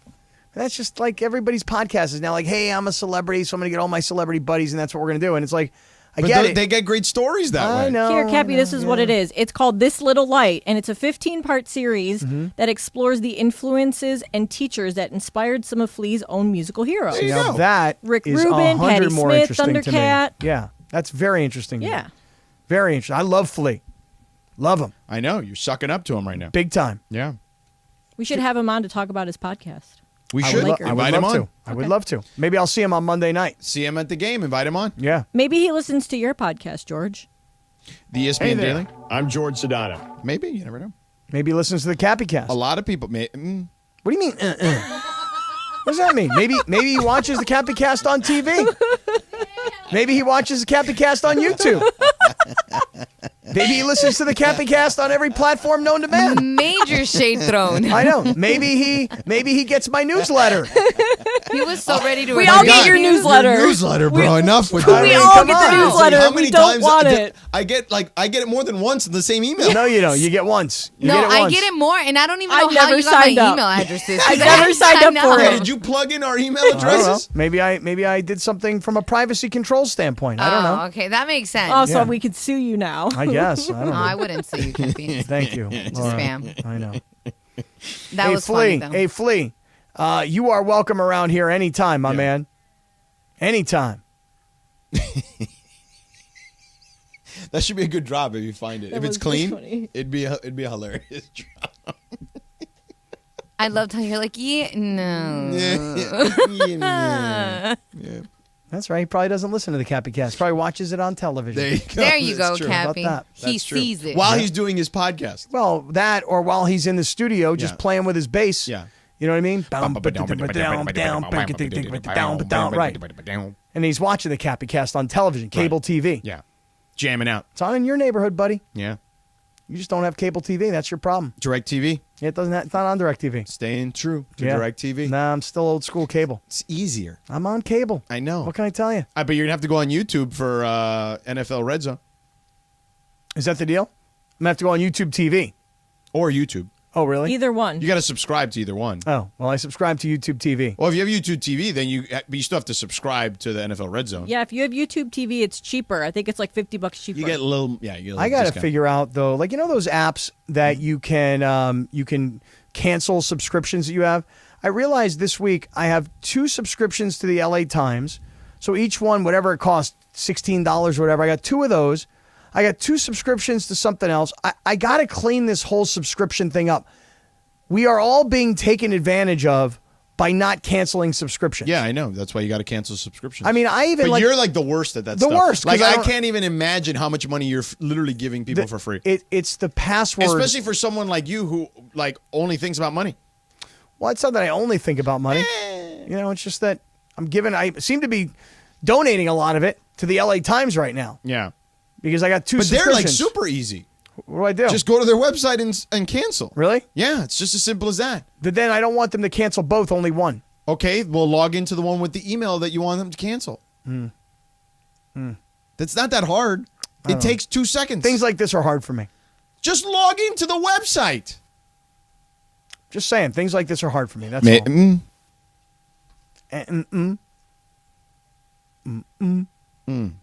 You should throw the laughs after, too, because that actually would make it even better. Man, that was rude. You know what you should do? You should do better. Okay. Trey Turner said the Dodgers could do better or should have done something, period.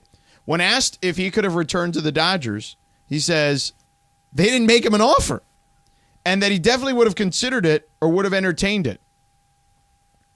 Now, do you buy that? Yeah. What? Wait, well, hold on a second. Hold on. So I'll say this. I think the Dodgers, here's my sense, okay? Just my sense of the situation. The Dodgers got a sense that they weren't going to be able to be in the ballpark financially for him. And they just were like, okay, we've got to think longer term than this, even though they have a big hole at shortstop. I think they didn't want to waste their time or his time based on the money that he probably wanted. Yeah, but why not? I mean, when you think about it, if you were the Dodgers 2 Well, if you years ago, lowball him, then you're really just gonna insult him. well, but who cares? 2 years ago, you went out and made a trade. You gave up top prospects in your system to get Trey Turner and Max Scherzer. I also feel like I've heard stories about that there was more to this decision than that. And it's nothing like bad about Trey specifically, but there was more that went into that decision. All I'm saying is this, that I believe Trey Turner when he says that they really did not make me an offer. I don't think it's that far-fetched. I think that it's very realistic. That the Dodgers may have been thinking to themselves, we've been paying these luxury taxes for all these years. We don't need to give this guy a 12-year, $400 million contract. 11 for 300. But yeah, I get your point. Since we had GM Day, ask Andrew Friedman to come on. Okay. But he's not really the GM. He's making the decisions. All right, but he's got different titles. He's the president. Well, then let's have President Day. Okay, then there you go.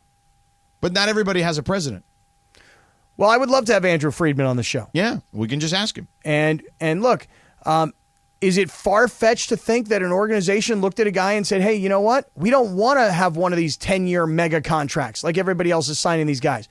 We'll be able to get by. And just so you know, they were right, at least right now. Here's what Turner said.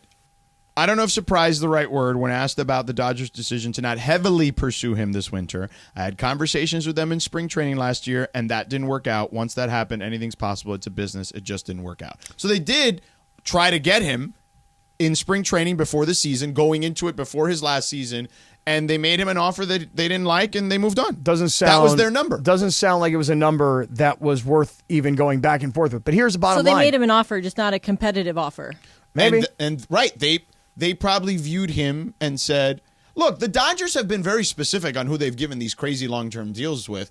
It's Mookie Betts. That's your answer. Well, that's just right. So, look, everybody in baseball knows that if you're a top superstar, your next contract can be one that will set you up for the rest of your career and really set you up for life.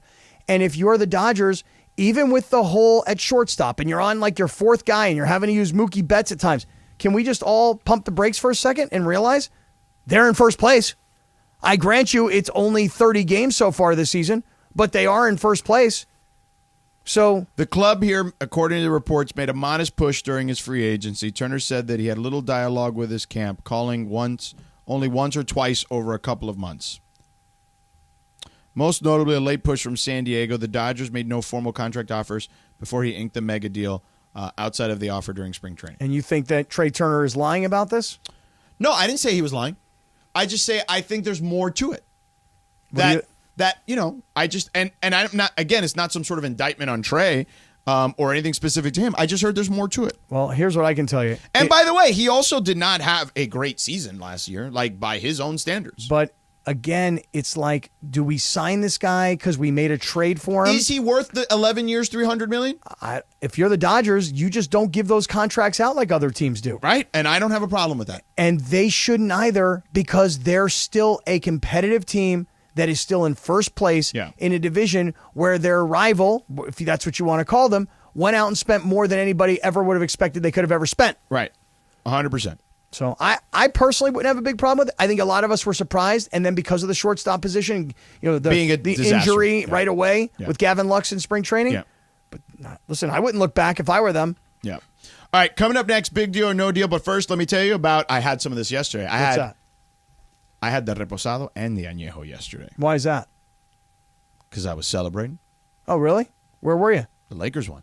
It was Taco Tuesday at the Sedano house. Oh, today's Wednesday. Okay, go ahead. Yeah. So I had a little yesterday. All right. Tequila Mandala.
All right, Lindsay, you take it away.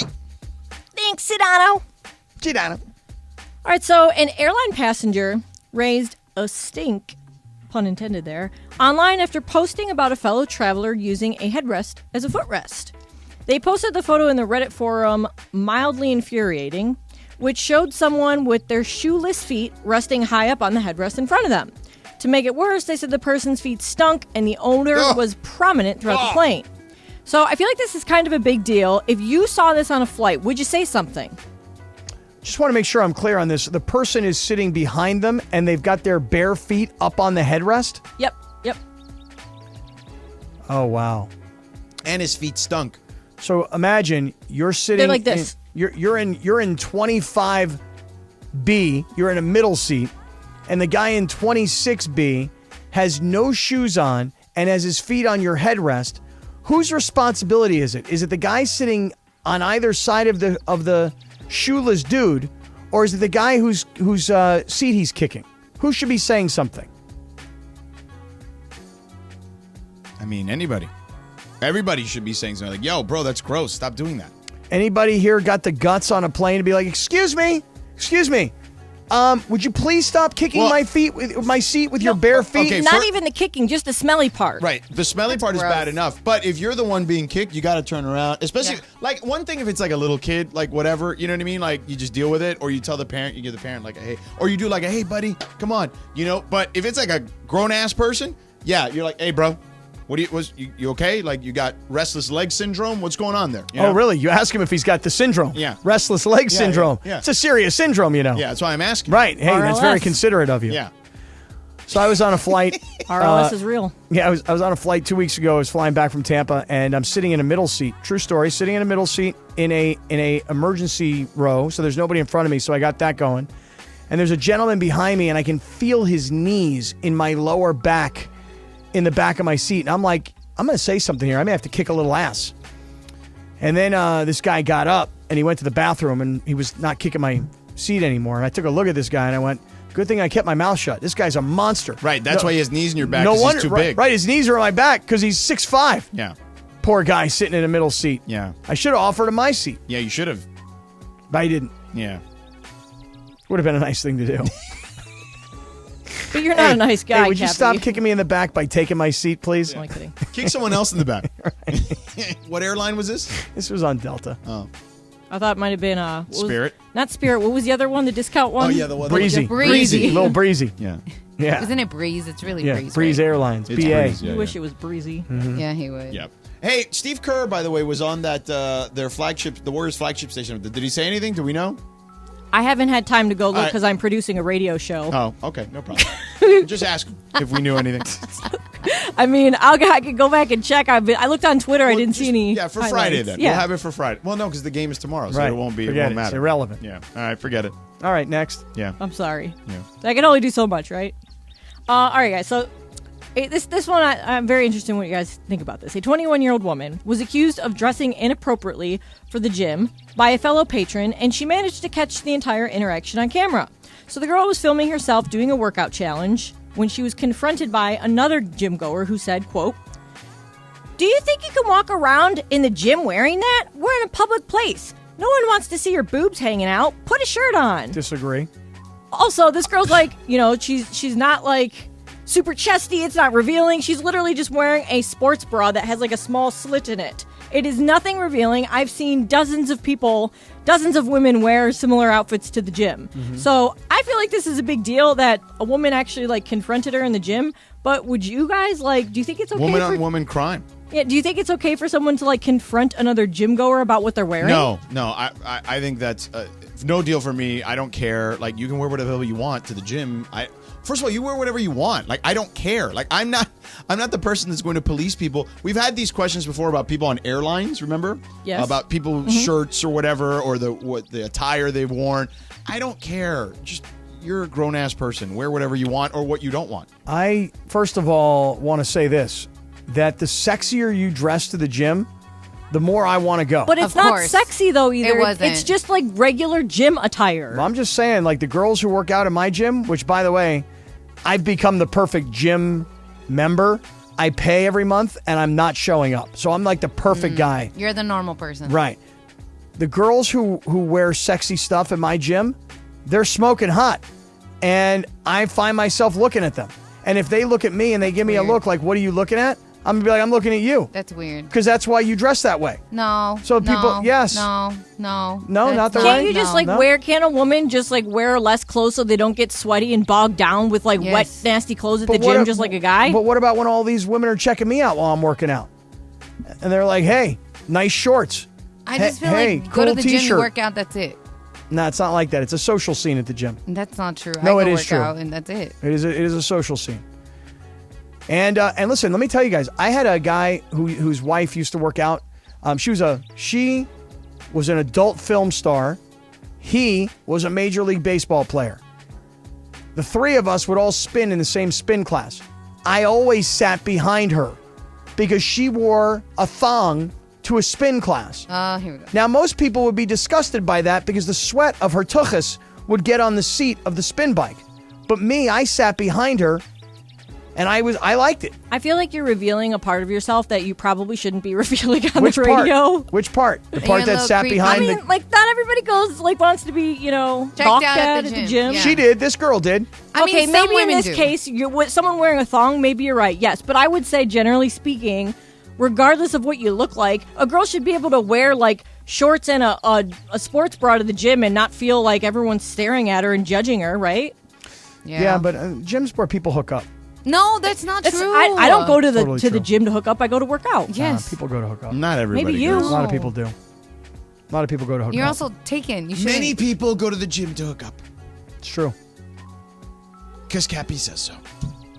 I know this is a fact. I've been to the gym. I've hooked up at the gym. A lot of people do that. I haven't, so Rachel? does that make me wrong? Am I not most people? No, listen, I'm just giving you guys... You're saying they're the outliers? I'm saying I'm the inlier. Okay. Whatever. Liar part is true for sure. Seriously, yeah.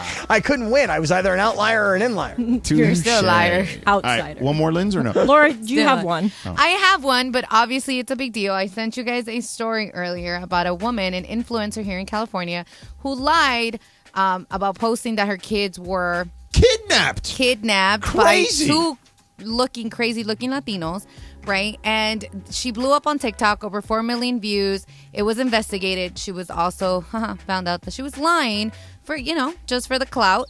So obviously, big deal. So I won't even ask that. Wait, but who does that? Serious, demented people. Who Lori says Vallow? their kids were kidnapped on It's social crazy. media? What's the incentive? To get more views on her To literally get social views. media. Wow, that's horrendous. It's like, because she gets That's paid, right? awful. That's Yeah. horrible. So my thing is, again, big deal, duh. Mm-hmm. But what is the craziest thing you know of that somebody did to get more social media views? I don't know. I don't have friends that do that. Like, I mean, not like like real friends. I'm talking about like, I'm sure there's media friends that people I've met in the media that do crazy crap. I mean, listen, Skip Bayless has made millions doing it. You know what I mean? Like, and I'm not friends with the guy. I mean, I know him. I worked with him for a minute, but like, yeah, I mean, there's plenty of people in this industry that do it. Yeah, for sure. George, do you know anyone who has ever been buried alive for 12 hours for social media clout? No, I don't. Or somebody who is camped out on a billboard overnight? Yeah, you got it. I know you what got you're doing it, now. Yeah. Are you doing your wacky radio thing again? Go, No, what are you give me talking the about? voice. What are you talking about? Yeah, you got to do the voice, girl. Do you know someone who camped out overnight on a billboard? No, the wacky radio. The wacky. The wacky radio guy? Yeah. She's talking about Mason. She's talking about Mason. I got it right away. I said no names. On the second one. You'd like to poke at those guys. Poke the I mean, bear. they did You're like kick Dylan. me you're off the their Dylan, show. They did kick you off their show. Oh. I mean, I tell no lies, they did. They did. 2 years They later. made a trade. I remember when I got that call as the GM of this team. You don't like the trade? No, I I love love the the trade. trade. I love the trade. I'm Okay. just saying, I thought at the time, I was like, oh, it's kind of weird that you kicked me off your show, but okay, whatever. Wow, you took it as a kicking off. It was. Oh, George just I mean, shook would- his head like it was a kicking Mason off. got mad at me because I got I in an immediately argument. said, "Oh yeah, like let's go." Like it wasn't even a hesitation. It's kind of like He kicked Bergman out too. I'll tell you, this is right. I got to trade Bergman for her, so there was To that. be fair, Mason and Ireland need a Bergman. Yeah. They don't want a Lindsay because they want a Bergman. That's all. What is the difference between a Lindsay and a Bergman? What do they Is that get a serious in a question? Bergman? What do they get in a Bergman? You tell me. Don't You tell me. answer that. Don't answer You're only that. gonna get yourself in trouble. No. I mean, I was like, let's go. That's like, I'll use a Cavsism for you. Cleveland alert. Cleveland alert. Thank and you. it's me this time. Wow. Are you going to Kevin Love me? No. When the Cavs traded for, I remember David Griffin went up to LeBron when he was with the Cavs, when LeBron went back to the Cavs for the second time, or went back to the Cavs the second time when he got traded, or went back there in free agency. And David Griffin was the general manager and said, hey, we can get him on Shumpert, who was a great perimeter defender, 3-and-D player at the time. He's like, but we got to take J.R. Smith.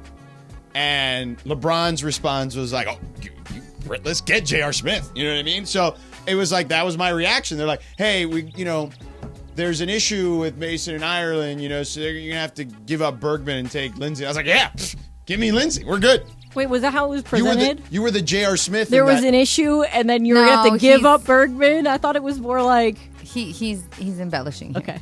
And then I was like, you were the J.R. Smith in that deal. I was like, wait. Forget him on Shumpert. No disrespect to him on Shumpert, but give me J.R. Smith. There's a lot of higher ceiling there. Well, let me ask you a good question. I know how many timeouts we have.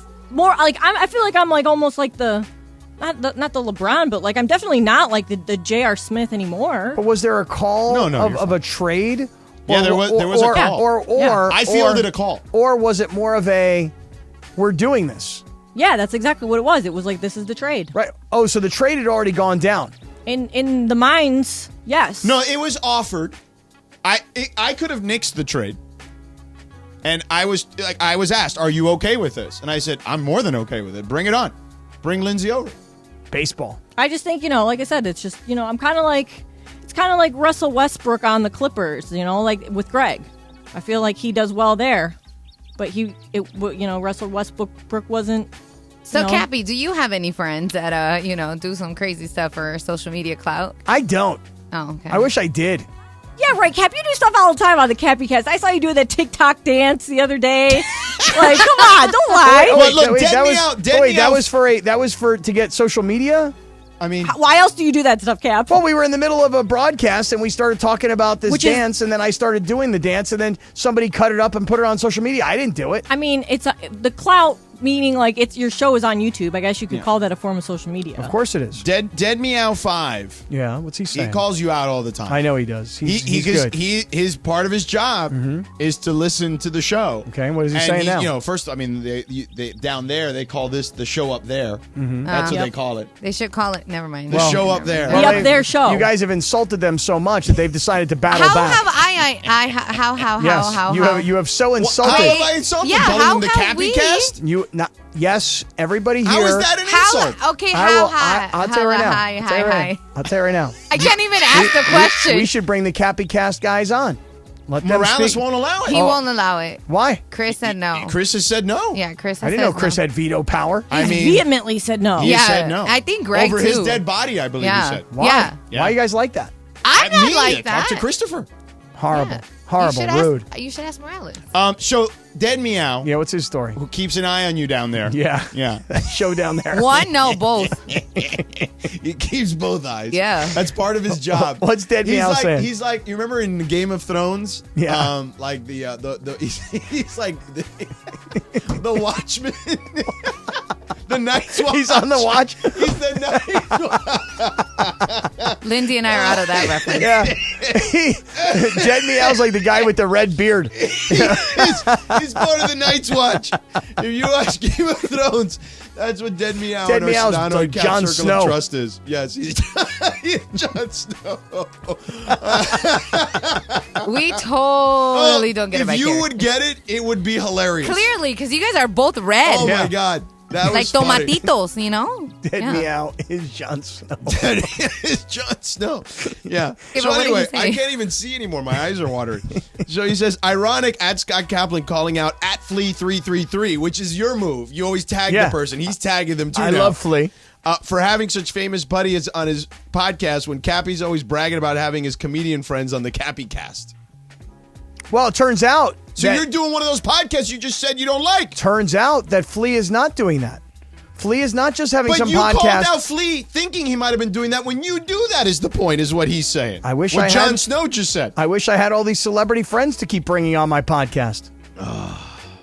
You have all your celebrity friends on there. Granted, Never LA is here. going to make Dead Meow 5 with like a Jon Snow Photoshop now. It's going to be great. In the Sedano Kap Circle of Trust. By the way, we've had like 20 people jump in the Sedano Kap Circle of Trust today alone. I know you got to get approved. It takes it some time. Like, I got to go through it. But it's really, honestly, we only do it because, no joke, 25 bots a day try to become part of the community. So I do that just so you don't have to deal with the nonsense of the bots.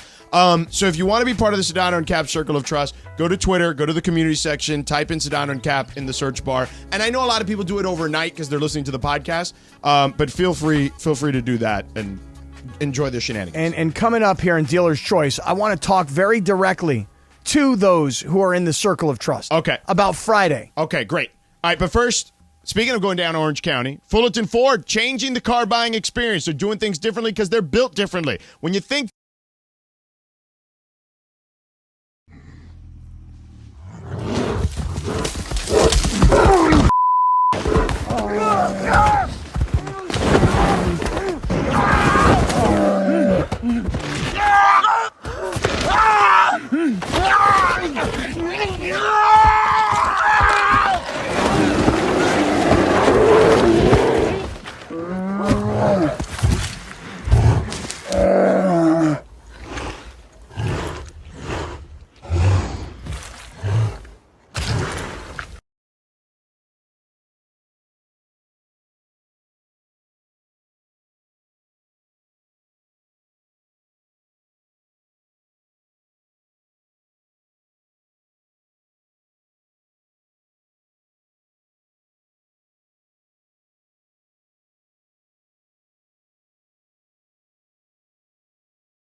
against the Warriors when we see you next, or talk to you next. Hopefully we see you, though, in the city of Anaheim Friday for Cinco de Mayo.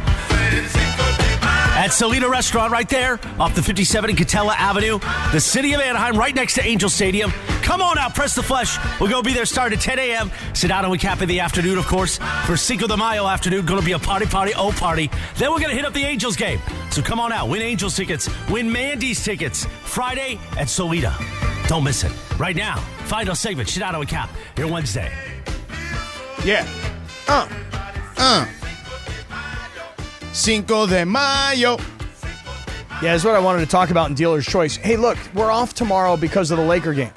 Laker game tomorrow tips off at 6 o'clock, so we never even make it onto the air tomorrow. Mason and Ireland go right till 4:30, which is when the pregame goes. So we're not going to be here tomorrow to hype this event.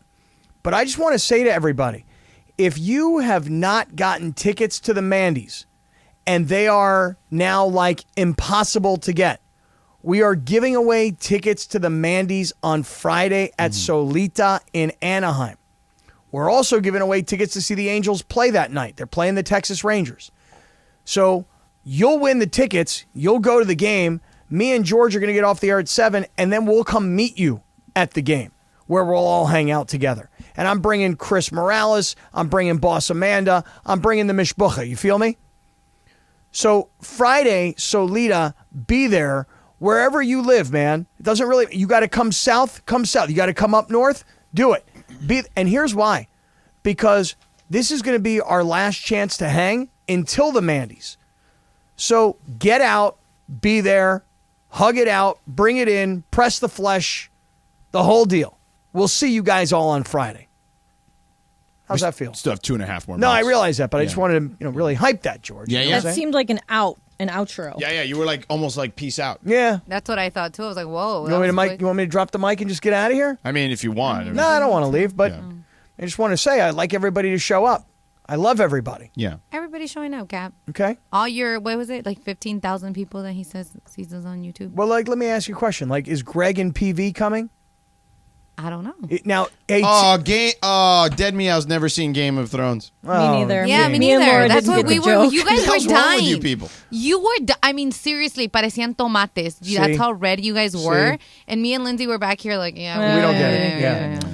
So I'm looking for Dead Meow 5 on Friday. I'm looking for Casper V. I'm looking for Crypto Ray. What about Tommy? Is he going to be there? Tommy's always in the house. By the way, did you guys see that Cappy put a autographed photo of himself and Tommy on my desk? Like it's like a decoration now in my office. Oh, I did not see That's that. right. He's wearing his Sedano and Kap T-shirt. Yeah. That's right. Que cute. It's right It next, is very cute. It's right next Que to like cute. my bobbleheads and stuff. Que cute. It's very cute. Yeah. Yeah. So I'm looking though for like Greg and PV. I mean, people also work. I'm looking so, for you know. Tim in the OC. We're coming down to the OC. Are you questioning these people? Because you've questioned the authenticity of Greg, and PV. That's right. I am questioning his authenticity. This is why. Okay. You know? Just wanted to make sure. Because Beto Duran might show up, but no Greg and PV, and then you don't see those two guys together. Do you still think Greg and PV and Beto Duran are the same person? Beto huh? Duran, see. No. That's like wondering if Rob Pelinka and Rob Lowe are the same person. Rob Pelinka and Rob Lowe, I said that to you guys the other day, and I know I'm not the only person who thinks that. No. But Lindsay Burley, like, it was funny. We were talking here with Greg. Sorry to cut you off, Kap. And she goes, that's who he looks like. And me and Greg are like, you just connected. I knew it. I just couldn't think of like who the actual person was. Yeah, and then You they know? showed a split screen last night of crazy. Rob Lowe and Rob Pelinka. And then Rob Pelinka told the story earlier today on Mason and Ireland. That they hired, that they faked out a bunch of like season ticket holders saying that Rob the GM would talk and it was Rob Lowe, and no one actually realized it wasn't him. And Rob That's Lowe crazy. spoke so well about the Lakers that everybody's like, boy, your GM's really well spoken. Yeah. By the way, Dead Meow also says in the Sedano and Kap Circle of Trust, Kap is going to end up on one of these girl gym influencer TikToks. Oh, where yes. They record the creeper in the background, checking them out as they work out. 1,000%. That's totally Yep. you. Totally. 100%. Yeah, I agree. It's not a good thing, Kat. I'm not saying it's a good thing. I'm just saying it's a thing. Like a real thing. I think you should do a TikTok with the Island Boys. Island Boys. By the way, I should go to Islands tonight. Dude, you like, seriously, you can't get rid of that little twang now. You speak and it just comes out. The Island Boys? Yeah. The Island Boys. That's not good. Island Boys. Your team got smoked. Yeah. Anita Marks is coming up. How about that? Is Bet LA next? Yep. Yes, it is. Is that what's happening? Yep. Yes, it is. Excellent. Is Anita Marks there? I'm sure she is. Can we talk to her? Hi, Anita. Give me 1 second. Let me put her up. Yeah. If she's there, I'd like to say hello. Yellow. You guys know that the Lakers were like plus 1,000 to win the title as of like 2 days ago? Really? Yeah, and Yeah. now they're like less than that. I put $50 on it. At plus Damn, 1,000. girl. That's right. There you go. Anita, Hi. how are you? She has no I'm idea she's on the air. great. Anita, It's you know been you're a- on the air? No, I think she's got a little bit of a I delay. is do. what it I is. do. All right, just want to make sure we didn't catch Yeah, you off guard. What do you know. got? What do you got going on the show today? No. Do you got everybody game 2 odds for the Warriors Lakers? What do you got going on? Wow. What don't I have going on? Yeah, I'm talking about the Lakers. I'm talking about game 2. I'm talking about the series, which by the way, you can get the Lakers to win the series at minus 165. I've got the Puck Daddy coming on to talk some NHL. We're getting everybody ready for the Kentucky Derby, which is going to be great. 20 horses, a lot of parity. Fat Jack joins us. Bigger Picture NBA. Keith Stewart joins us to talk about the Wells Fargo. He's off early tomorrow morning. Watch out, Jordan Spieth. And Stormy Bonantani joins me for the XFL Championship and some NHL as well. So we're locked and loaded. We're covering all the bases, no pun intended. I love that. All right, we'll be listening on the way home. Apparently, Laura says you have a crazy long delay for us, so we don't want to keep you there any longer. Plus, we want to hear the show. Have a great show, and we'll talk to you soon. Fantastic. Thank you, gentlemen. All right, there she is. Bet LA, Anita Marks coming up next. Cappy, great job. Lindsay and Laura, great job. Bet LA with Anita Marks is up next. Maybe listens to the Cappy Cast. A lot of